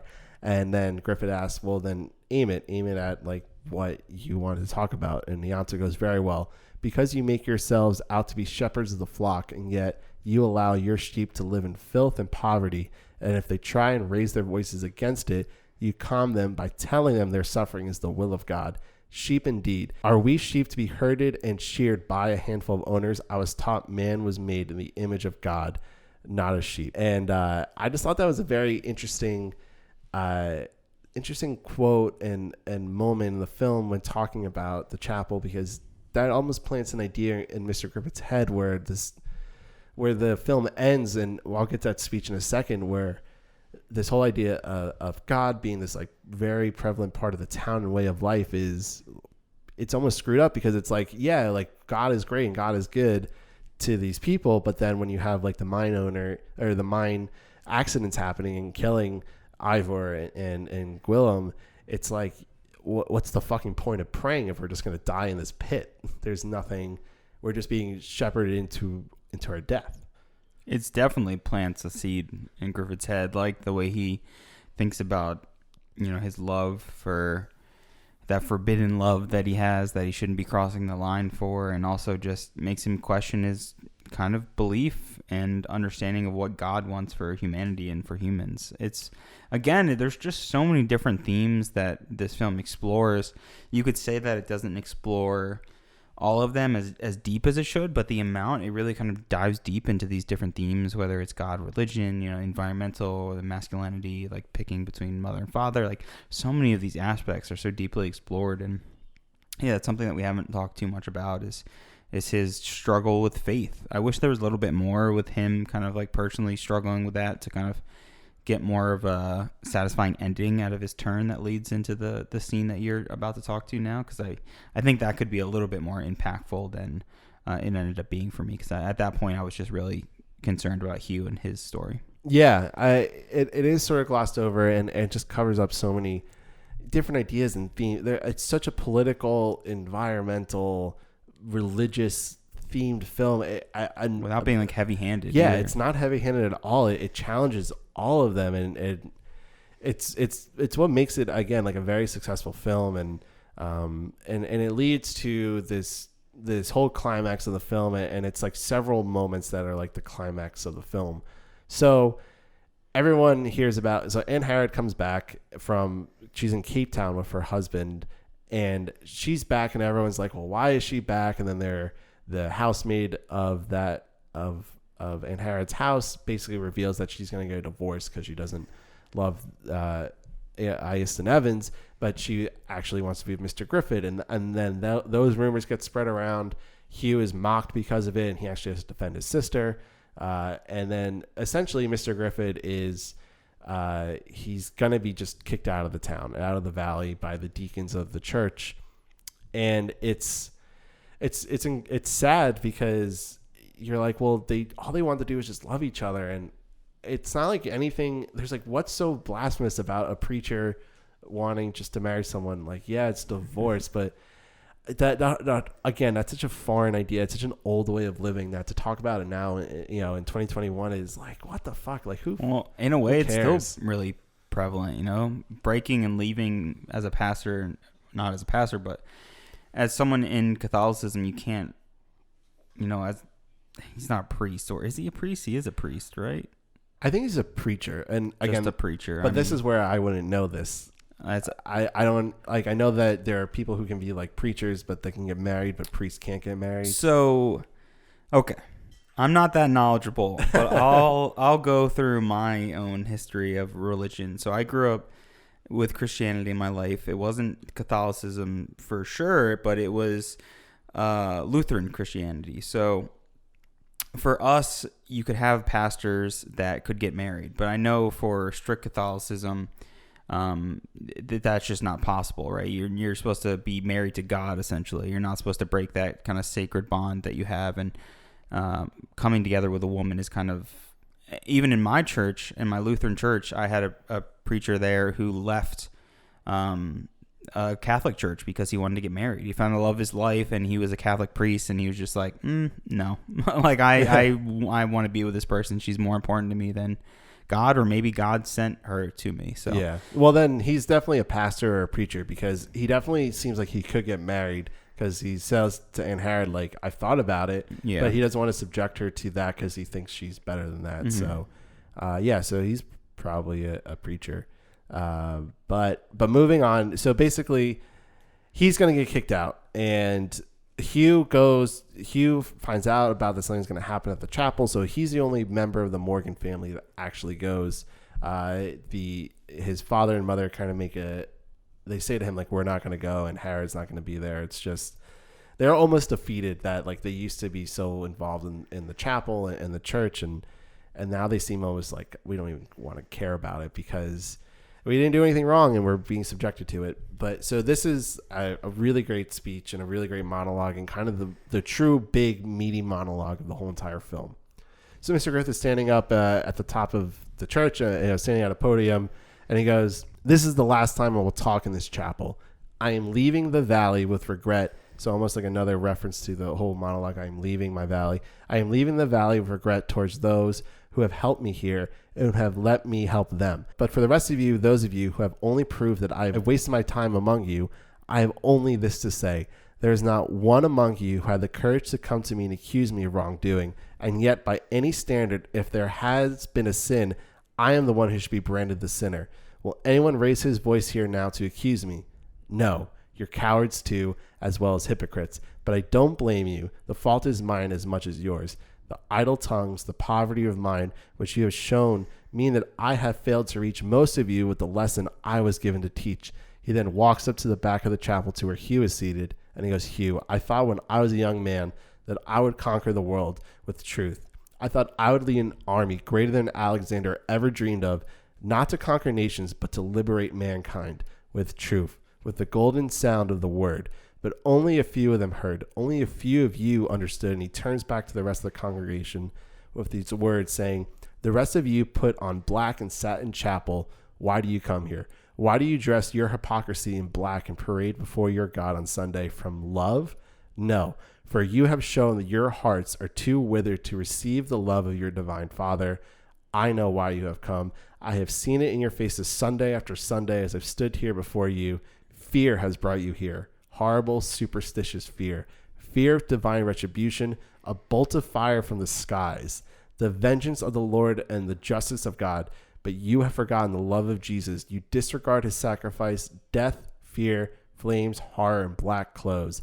Hold your meeting then. But know if you do this in the name of God and in the house of God, you blaspheme against him and his word. And he just walks right out. And to me, I love this. I thought this was so fucking great because there's again, like going back to towards the beginning of the film, that whole idea of the sheep versus God, that whole idea comes right back and he challenges it. And he's still a faithful person, but he's calling out the people that say that they're the faithful ones and saying that they're not, and that he's disappointed and he knows and recognizes that he has failed at his job to an extent, but he knows that it's also not his fault that he has failed. And there's so many things that he says there that just made me really just like, I was like watching the Mets, win a game. I was like, that's what you're gonna relate this to. That's what you're gonna relate this. I don't have anything better to relate it to right now, honestly. But just to say that, let's fucking go, because that was really good. That was so powerful and impactful, and to kind of almost capstone his whole performance of that. Although there's a little bit more that happens, but this is one of the big conflicts and pinnacles of the film. It's just oh my God, he doesn't care anymore, and he's willing to say fuck you to the congregation, fuck you for doing this to me. The whole town. Yeah. Fuck you. It doesn't matter.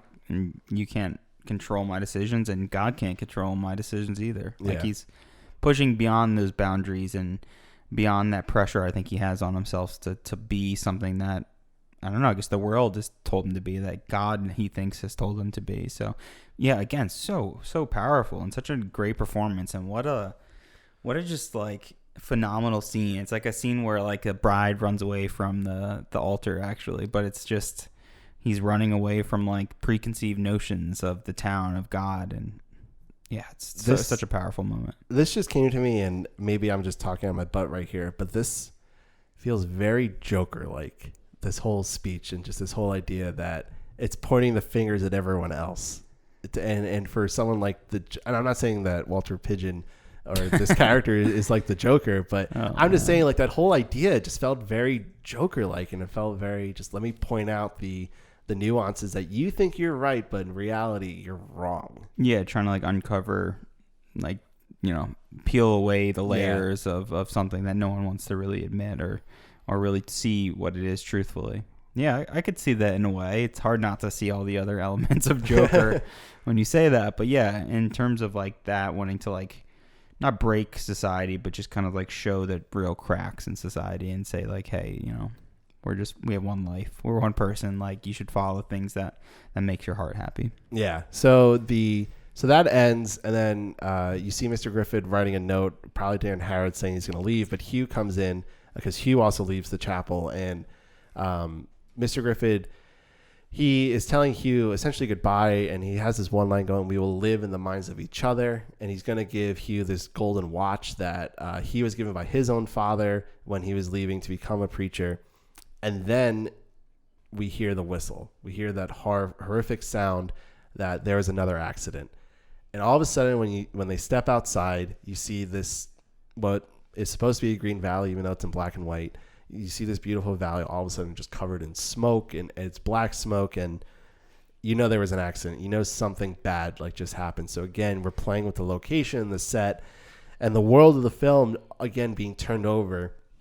And what becomes probably the most jarring thing, and the thing that really is impactful as a scene and setting, is you see the coal mine essentially blow up. You just see a big, pillar of flame come out from the hole where the mine shaft is.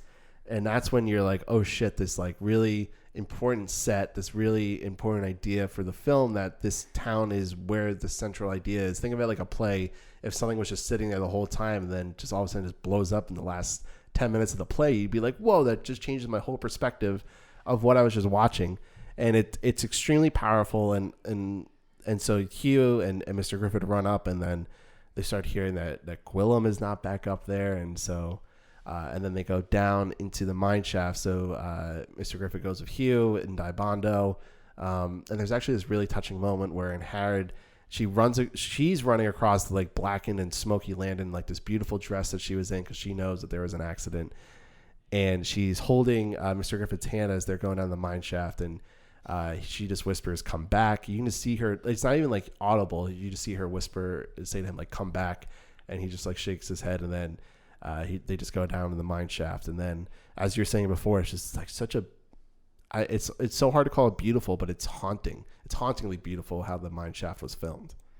Yeah, how it's filmed, how they're trying to like find the bodies from the rubble down there, and it makes it even more tragic that like it seems like the end is coming to the film, and it seems like, oh, this is the twist of the movie. Like it's about this, like I keep saying forbidden love, but this forbidden love that comes together, and that's that kind of happy ending. Things have changed, but then boom, that like crazy whistle, that haunting whistle comes, and it's just haunting. And then we get the shot of them waiting for the elevator to come, and Ford just takes his time. He's just like letting the elevator slowly come up, and he knows that it's like drawing out so much tension and suspense, like we talked last week with Hitchcock, and how well he knows how to like build that suspense up and really draw that emotion out of the audience. And I think the same thing's happening here as we're waiting for that to come up, and then seeing the reveal of Hugh holding his father's body, and it's just like you can see like that's the final straw, like of his innocence completely losing. Oh yeah. What's going to happen to Hugh after this is really up for like the audience to kind of determine and figure out, but like this is the moment, and this kind of seems to be the final nail in the coffin of what kind of breaks him as a child. What is the final last straw? Yeah, it's extremely sad. I don't want to cry just thinking about it, but when he finds his father, like Willem is just like pinned between like two rocks essentially, and he just says it's something to the effect of like, Hugh, like I hear you, and he says, "You're a good old man," and then Hugh hugs him, and then he just dies, right in his arms, and that has to be extremely traumatic for Hugh. And again, it's like that last straw on the camel's back to really just break it, and it's a very impactful and emotional ending to this film that was full of crazy peaks and valleys, of emotions, and it ends on this line, and we said it when we were reading the synopsis, but I wanted to say it again. So the voiceover comes back, and it's just a shot of Roddy McDowall, of Hugh holding his father, who's dead in his hand in the mine elevator. And the narrator goes, "Men like my father cannot die. They are with me still, real in memory as they were in flesh, loving and beloved forever. How green was my valley then." And then the film ends with these images of happier, more idyllic days, and then it's like crescendo of like all the voices of the singing that you hear throughout the town, all in Welsh, by the way. And you get, repeats of certain scenes of the Morgan family at supper time, Hugh first seeing Braun, and Harrod at the gate watching and waving at Mr. Griffith, and then Hugh returning on the hillside with the flowers blooming, and he's with his father walking hand in hand, and then they see their brothers, and then the film fades to black and the end. And it's such a powerful thing, and it again harkens back to that whole idea that this was just in the older Hugh's mind, that he was looking back on this like grander time, and the words are really true that Mr. Griffith said to him, that we will now live in forever in each other's minds, that these people, this glory of Hugh's past and his valley was such a it was so important to him, and then to see it all just go away as the years go on was probably extremely depressing and heartbreaking. And that's why I think that because of the time when this film came out, the time, it just seems like it has to have been when World War II was starting, when England was being bombed by, or the UK was being bombed by the Germans in World War II. Just, it really that has to be the reason why he leaves, as well as, the coal mining destroying the town. But I just feel like that's why he has to leave, which is sadder to think about that, because it's so open-ended, like what ends up happening. Yeah, it's hard to know. I think that adds to the film in a way, though. I think knowing the true ending, him saying something, or his voiceover kind of indicating what's happening or where his life goes, I think kind of it hurts it in a way. It adds context that I think is not needed. I think leaving the ending open-ended, but also it's complete to his story and his character, so it doesn't feel open-ended. I think that's the best way to have an open ending, where us as the viewers, we're stuck with him. We like see his last kind of face, his reaction, like him grown up and leaving. We don't even see his face. It's just his hands. It's like an older man's hands, or young man. He's not an old man at that point, and it just leaves it to the audience, right? So it's up to us to really dive deeper into the film and kind of think about the possibilities. And yeah, thinking also that it could be World War II is like way more tragic, or maybe he's leaving to just go to a bigger city, have a better life. Like it's so up in the air. It's hard to really know, and that makes it in a way more powerful, yet even almost more tragic in a way. Yeah, he's like leaving behind this like Garden of Eden almost. Like that's what it felt like, that this place was Eden, and that it was such a great place, and then it just gets destroyed by mankind's own doing, which I think is really several of the ideas, is that mankind giveth and mankind taketh, where, with they give religion, but then it's dictated, and then Mr. Griffin has to leave,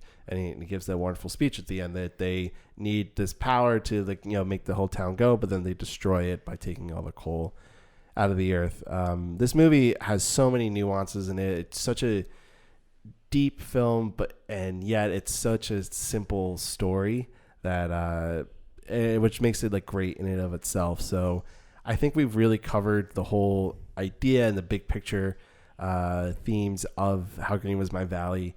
We truly enjoyed it, but we should definitely talk about the Academy Awards from that year.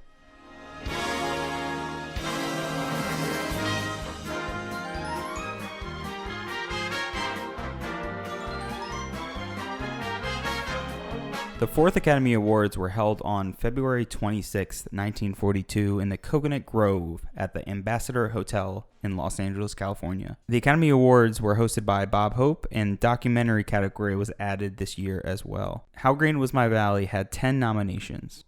Another thing to make of note about this particular Academy Awards, and what has now looked back upon with How Green Was My Valley's win for Best Picture, is that this is the same year as Citizen Kane. We will talk about that a little bit more, but just to let you know right off the bat, that this is now a more controversial win than it was at the time. But let's get right into it, starting with the Irving G. Thalberg Memorial Award, and that went to Walt Disney. Another one. I don't think we really have to focus too much on Walt Disney, because he's going to get another honorary award. So, John, would you like to say what the Academy Honorary Awards were for the 14th Academy Awards? Ray Scott for Kukan, which is about a Chinese resistance to Japanese aggression during the early part of World War II. The British Ministry of Information for Target for Tonight. Leopold Stokowski for Fantasia. And Walt Disney, William Garrity, John N.A. Hawkins, and R.C. Manufacturing Company for Fantasia. Ben, what's your thoughts on Fantasia? It's fantastic. Oh, it's unbelievable. Yeah. Some of the most beautiful animation I still think I've ever seen. Yeah. Yeah, it's such a great idea. And for Fantasia, they wrote that it was for their outstanding contribution to the advancement of the use of sound and motion pictures through the production of Fantasia. So moving on to the Best Special Effects category, and that went to I Wanted Wings, photographic effects by Farciat Edouard and Gordon Jennings, and sound effects by Louis Mezencott. And I just wanted to make a quick note that I Wanted Wings, there was a lot of similarities to the production of Wings, the first Academy award winner for Best Picture, just because they filmed in Texas. They used a lot of the United States Army's Air Corps crafts to film everything. A lot of it was filmed in the sky. So it's very interesting that, 14 years later, that Wings is probably influences this other movie called I Wanted Wings and their special effects. So just wanted to tip my hat to the OG Best Picture winner. Best Film Editing goes to William Holmes for Sergeant York. This is Holmes' only Oscar win, and it's notable here because we also have How Green Was My Valley by James B. Clark in the Best Film Editing. So, Ben, do you think, we haven't seen Sergeant York, but do you think How Green Was My Valley is worthy of being nominated here, and why? I think it's worthy of being nominated. I don't think the editing was anything that fantastic, just because it's really just piecing together the story, which I think is more on, I think sometimes with films like How Green Was My Valley is that it's more on the director who's dictating how the story, so that's more on Ford, whereas there's not much from a technical side of the editing that was like, whoa, that was like really inventive and innovative, versus Citizen Kane, which is not in this category, which is completely innovative of how their editing techniques and how that was done. So it's interesting that Sergeant York was very popular for the year for 1941, but that beating out Citizen Kane is a little suspicious, at least to me. But How Green Was My Valley definitely deserved to be there, but I'm okay that it didn't win this category. Yeah, it really told the story really well, and I think the really big props that I could give it is it felt documentary-esque at certain times, where like the editing of including this old grandma in the very beginning, and it's just one shot of her like longingly look off in the distance. It's like, that didn't need to be in this film. Like, that didn't need to be in here to tell the story, but the editor probably saw this and was like, oh, this is like, look how beautiful the shot is. Like, look how much this adds to the story and adds to the town. So I think the way this film kind of explores the valley specifically is, I think, definitely a big credit to the location, as we kept talking about, but also due to the editor and kind of making it about the town as well. Best Cinematography Color went to Blood and Sand to Ernest Palmer and Ray Renahan. This was Renahan's second Oscar win. He had previously won for Gone with the Wind. Best Cinematography, Black and White, goes to Arthur Miller for How Green Was My Valley. This is Miller's first of 3 Academy Award wins. His other 2 were The Song of Bernadette from 1944 and Anna and the King of Siam, 1947. Miller was born in Roslyn, New York, which is close to where Ben was born. It was close to where I was born. So I when I saw that, I was like, oh my God, we are almost the same. Yeah, exactly. Almost the same. We're almost the same, me and Arthur Miller. But yeah, I mean, we talked about it and we said the cinematography is beautiful. I think that I think that's a credit to Miller, and I think it's a credit to Ford, because Ford, most of his films, the cinematography is always just brilliant, and just the way they're able to capture the set and location. And I sort of hinted upon it when talking about the set of how he was influenced by German Expressionism. I found a little tidbit that that one of Ford's favorite films was Sunrise, F.W. Murnau, and a heavy German Expressionist film. So there is a lot of German Expressionism I find in Ford's films, and reading that just made it all come together. And I was like, okay, that makes complete sense of why things would look a certain way, how things are exaggerated within the set. And that's because Ford loved German Expressionism film. Another thing in this is that Citizen Kane was also for Best Cinematography, Black and White, for Greg Toland. And Toland is, if you follow us on Instagram, we posted about deep focus photography, and that is so prevalent in Citizen Kane. So how can I pick one over the other? I don't know. I don't really have a definitive answer. John, I don't know if you have a definitive answer between the two, but both are great. Just both well shot and both deserving at least to be nominated to be there. Yeah, I mean, we talked the whole entire podcast about how visually stunning it was, so I think it's definitely worthy and rightfully so, that win. Best Art Direction, Interior Decoration Color went to Blossoms in the Dust. Art direction by Cedric Gibbons and Yuri McCleary. Interior direction by Edwin B. Willis. The film starred Walter Pidgeon and Greer Garson. It was their first of many collaborations together. We will be talking about one of them in our next episode of Worthy, so stay tuned for that. Gibbons, this was his 4th of 11 Oscars. For Willis, this was his first of 8 Oscars. He actually lost in 1936 for The Great Ziegfeld. And McCleary's, this was his first of 2 Oscars, and he would win again in 1970 for the Best Picture winner, Patton.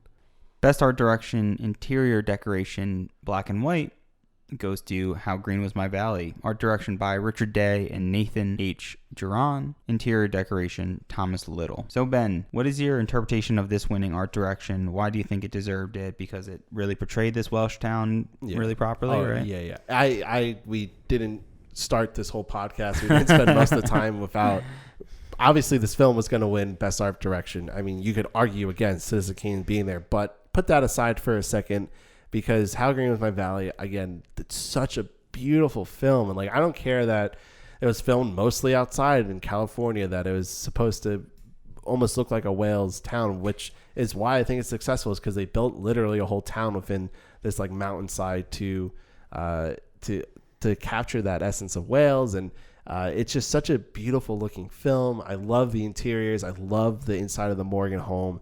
There's so much German expressionism influence, like, in that. It just, I thought everything about the world felt so real that you could touch it and I could just go right through the screen and live there. It felt real. It felt like the valley was this actual place, you know. And so I think it totally deserves it. Best sound recording went to That Hamilton Woman, to Jack Whitney. That Hamilton Woman was a Vivien Leigh and Laurence Olivier film. This is Jack Whitney's second consecutive Oscar after winning the previous year for The Thief of Baghdad, but for the special effects category.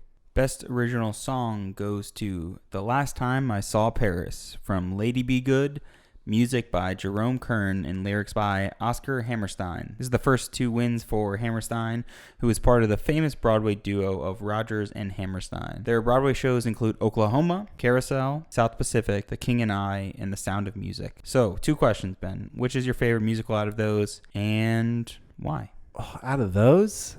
Yeah, you gotta pick out of those. Okay. Well, have you seen any of those? Oklahoma was my girlfriend's senior play, so I know that one pretty well. I saw South Pacific. I actually saw Hillary Clinton at the showing of South Pacific that I went to. That's weird. Yeah, it was weird, but I saw her there. The King and I loved growing up, in The Sound of Music, Best Picture winner. I really love that one too. If I had to pick, I think I'd go with The Sound of Music. I really do enjoy that film. Have you ever seen The Sound of Music? Of course. Wait, have you seen The Carousel? I've not seen Carousel. Okay, I thought for a second you've seen every single one of these Broadway shows. I was like, holy shit, that's insane. No, well, I would say I've seen all the show, because I didn't see... You've seen the films, too. Yeah, I didn't see The Sound of Music on Broadway, but I saw the other 3 as a performance. I just didn't see Carousel, so I've seen a lot of plays, John. You may not know. Yeah, I've seen a surprising amount that you probably also may not know as well. Yeah. But a lot of random ones, but... Yeah, I mean, Sound of Music is my mom's favorite movie, so that's like a special place in my heart. The music in that is phenomenal. I didn't know that.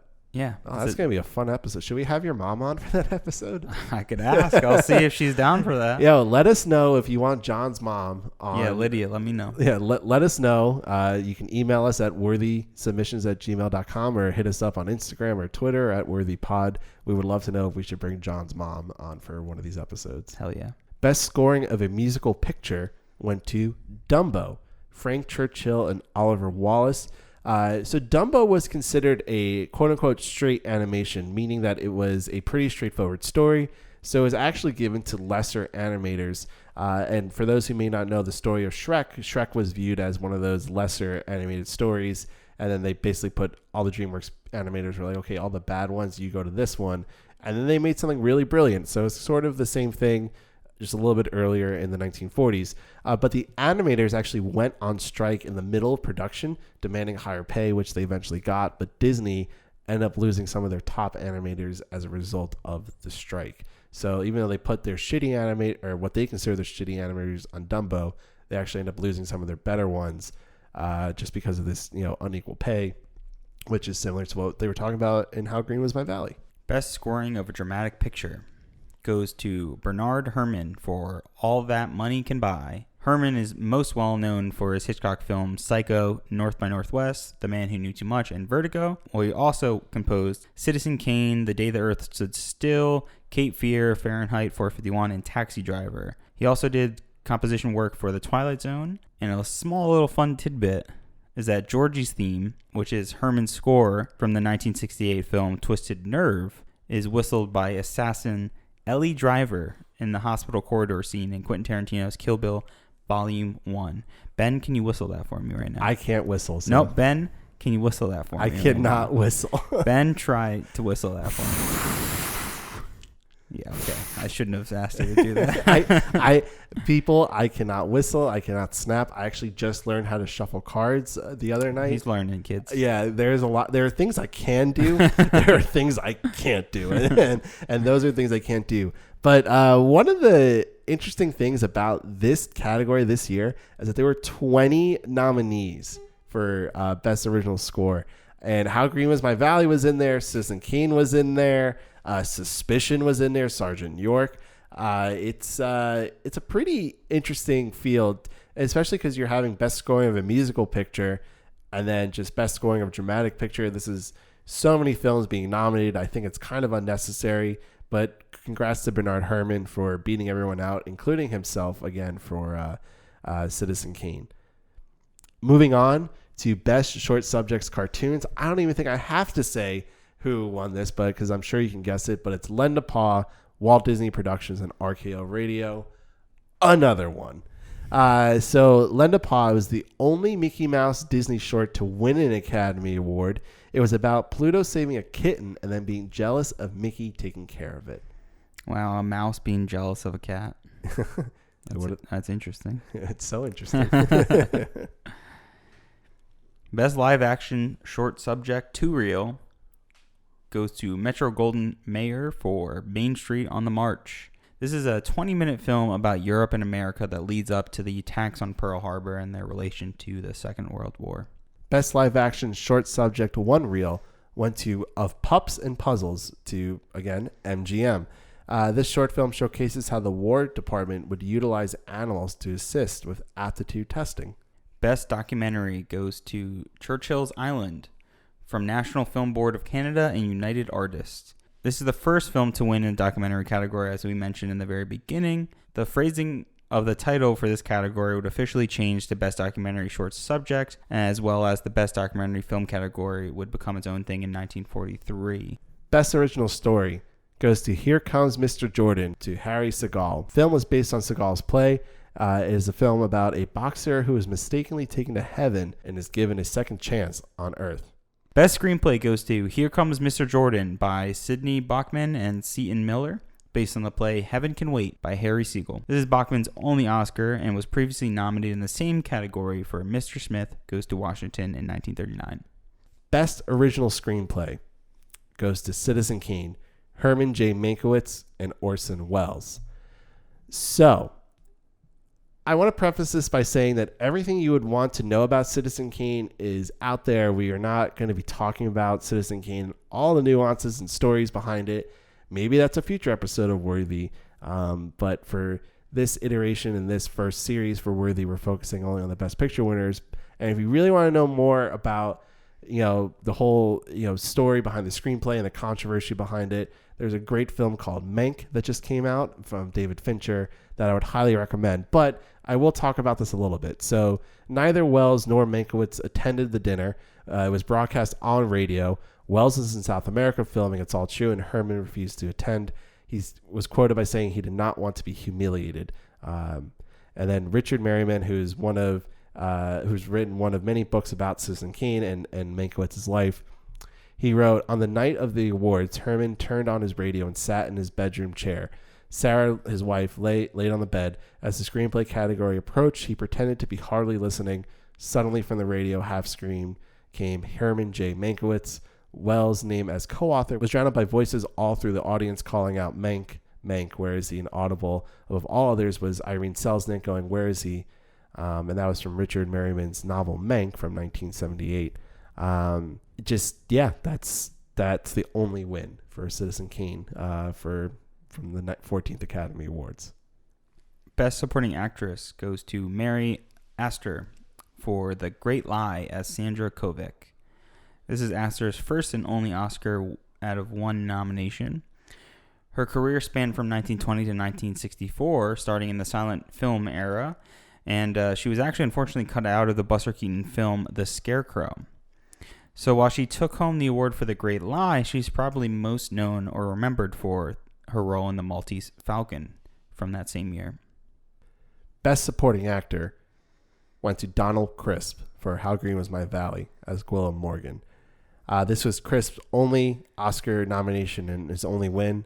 His 55-year career spanned hundreds of films. I've seen estimates up to the 400s for how many films he was actually in. He appeared in 3 total Best Picture winners, including Mutiny on the Bounty and The Life of Emile Zola, as well as How Green Is My Valley.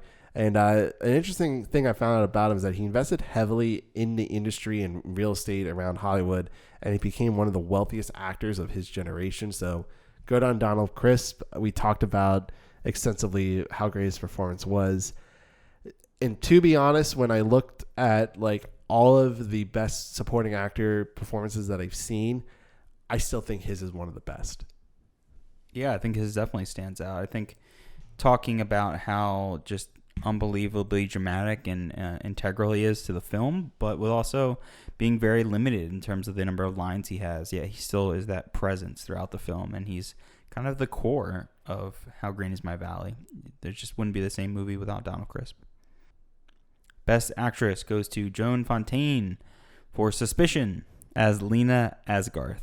Now, this is famous for the two-sister rivalry that we've seen and spoken a little bit about before, with her sister being Olivia de Havilland from Gone with the Wind. Fontaine won her first Oscar, and this is her second nomination coming off of last year's nomination for Rebecca. And this is a consolation prize, some might say, for her amazing performance in Rebecca, as we spoke about last episodes. And you could even see the similarity of both these characters being victimized young brides. And this would be the only Best Actress win ever for a Hitchcock film. Well, it's only the Best Actor performance or any performance for any Hitchcock film, which we did talk about in the previous film.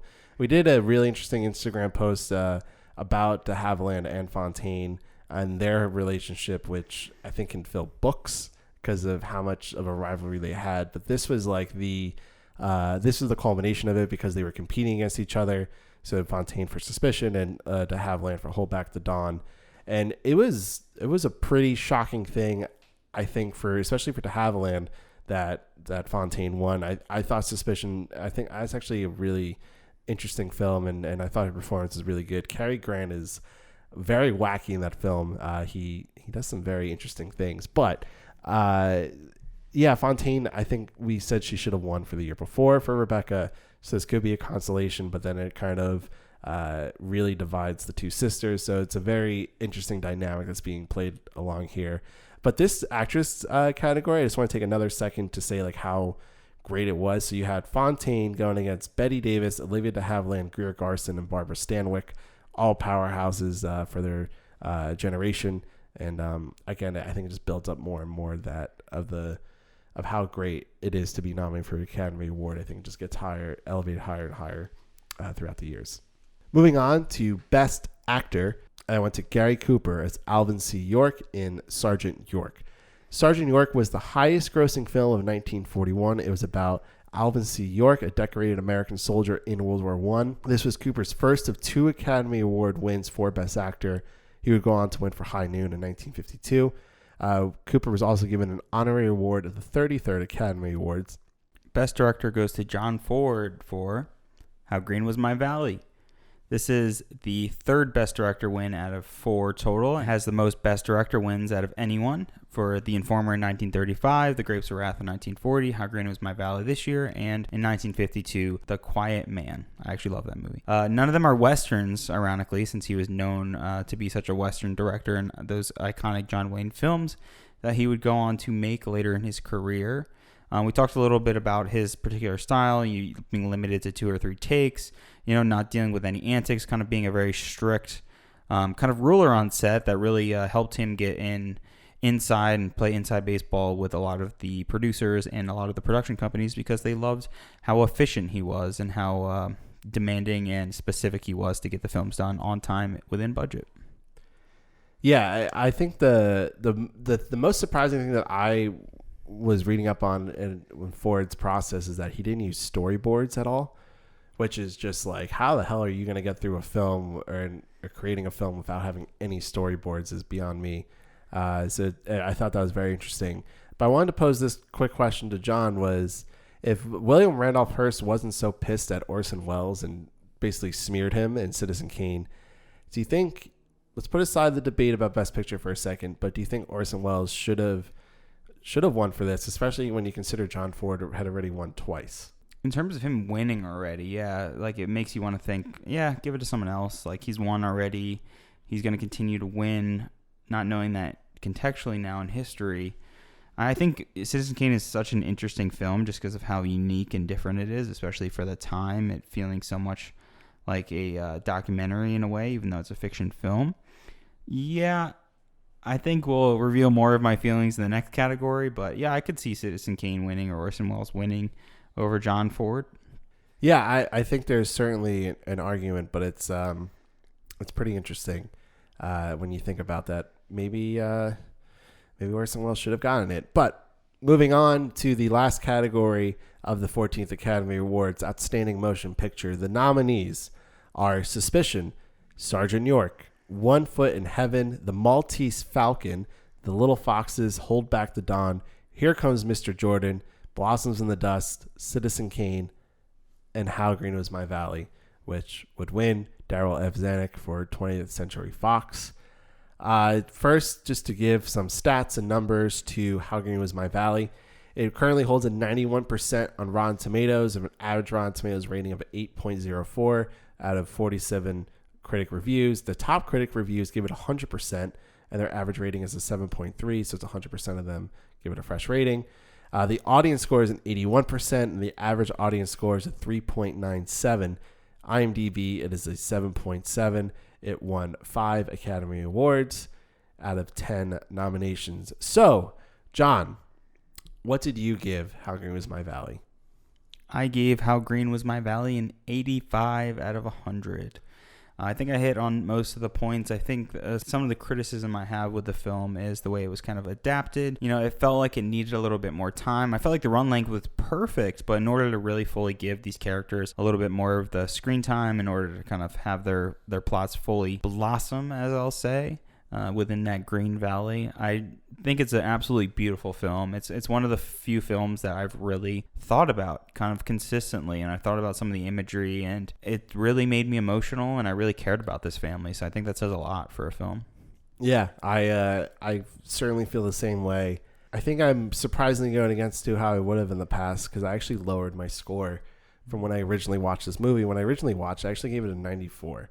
And I was really impressed by this film. When I first watched it, I actually didn't know that it beat out Citizen Kane, which shattered my mind, because I was like, well, this is the film, because I was really infatuated with it and I really liked it. And then rewatching it again, I still love it. I still liked it. I just felt that what I thought was like some of the more grander aspects of it was actually pretty quick. And it went by faster for me having known what happened, but I actually wish there was more. And that's my biggest criticism, is that I wish this movie was longer than it's like an hour and 58 minutes. I would take a 2.5 hour version of this film. I think the story deserved it. Yeah. The story deserves so much more. So that's my biggest criticism with it. I think it's really great overall. So I actually gave it an 88. Wow. Which is pretty dramatic if you, for my scores, at least to decrease. So out of 14 films, John, your average rating is at a 67. And mine is a 73. So I think we should ask that question, especially because of the debate for Citizen Kane for Best Picture. Is How Green Was My Valley worthy of the Best Picture award for 1941? I say yes. I say it's worthy. I don't think it should have won Best Picture. You're saying it's worthy of being nominated then? I think it's... I think that if this movie came out put it the year as Cimarron, but like put it so many other years, it probably would have still won. And I don't know if Citizen Kane would have necessarily been like my top choice, because I really liked The Maltese Falcon. Yeah, I haven't seen The Maltese Falcon. Okay. Which I love noir and like detective stories too, and I'm like, man, maybe I'll change my mind. Yeah, I really like The Maltese Falcon, and I really like Suspicion from that year. And I really do love Citizen Kane, and I love How Green Was My Valley. So I'm going to say it's worthy. It is certainly worthy of its award. I'm not trying to take anything away from it. I think I'm letting popular opinion try and influence me about Citizen Kane.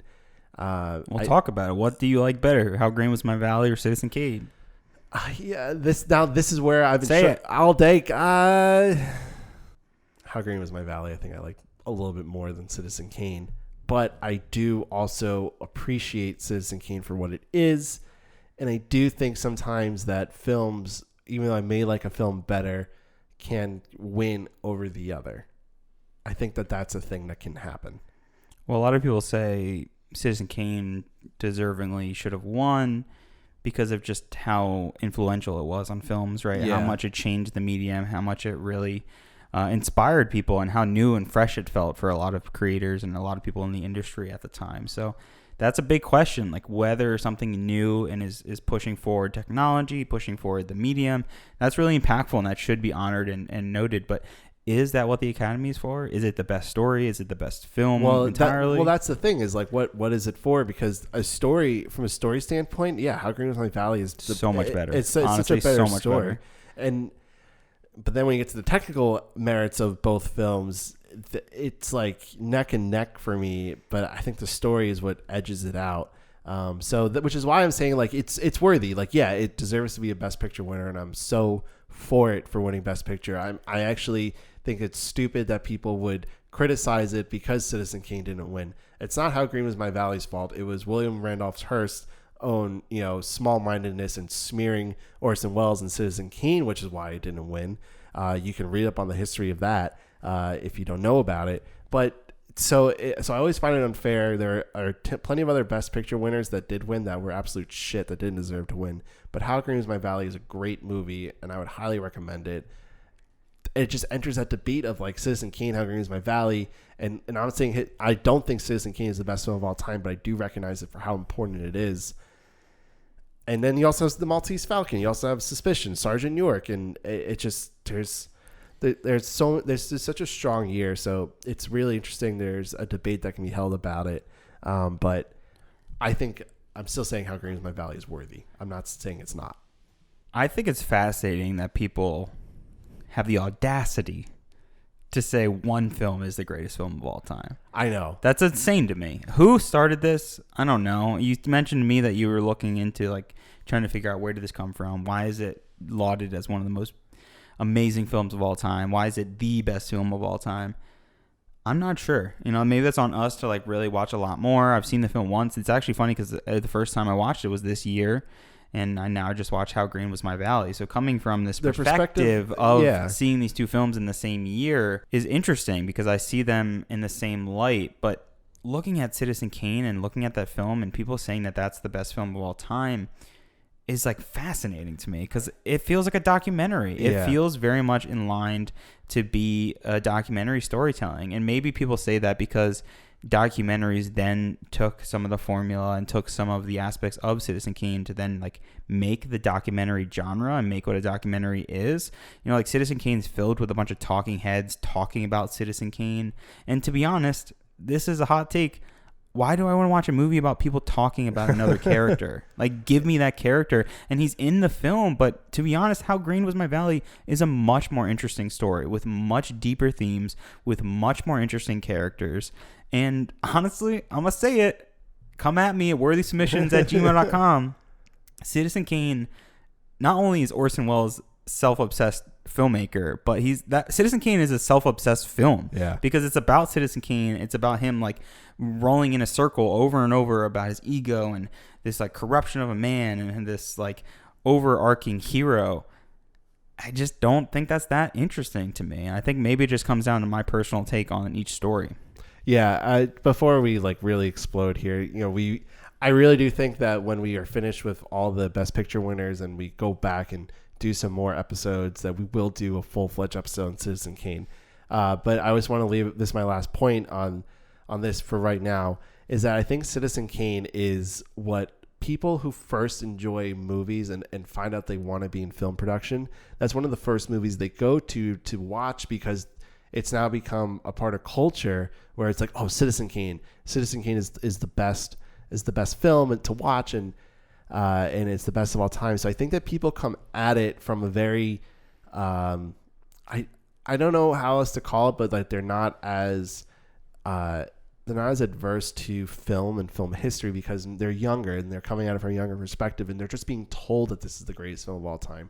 It's a great film. It's extremely innovative and it's extremely unique, and I do love it. But I think that for us, and I did come at Citizen Kane way later in my film watching career, and I think I consciously decided to do that was because I felt that there were so many other movies, and I think I can name 10 other movies that are better than Citizen Kane that I would consider as the best films before I even think about Citizen Kane on that list. So I think we should leave it at that. How Green Was My Valley is such a great movie. So let's not focus on like, oh, it beat out Citizen Kane. Fuck that. Watch How Green Was My Valley. It is so good. It is such a rich story. I really do wish more and more people watch it. It's available on Hulu right now, so it's easily accessible. You can easily watch it. You can easily watch it. It's no excuse. It's not a long movie, and we would love to hear your opinions on it. Is there anything else that we should touch upon How Green Was My Valley, John? All I gotta say is how green was my podcast. How green is my podcast. I'm so sorry, guys. So that's the end of this episode. I'm Ben. And I'm John. And this is Worthy. Men like my father cannot die. They are with me still, real in memory as they were in flesh, loving and beloved forever. How green was my valley then.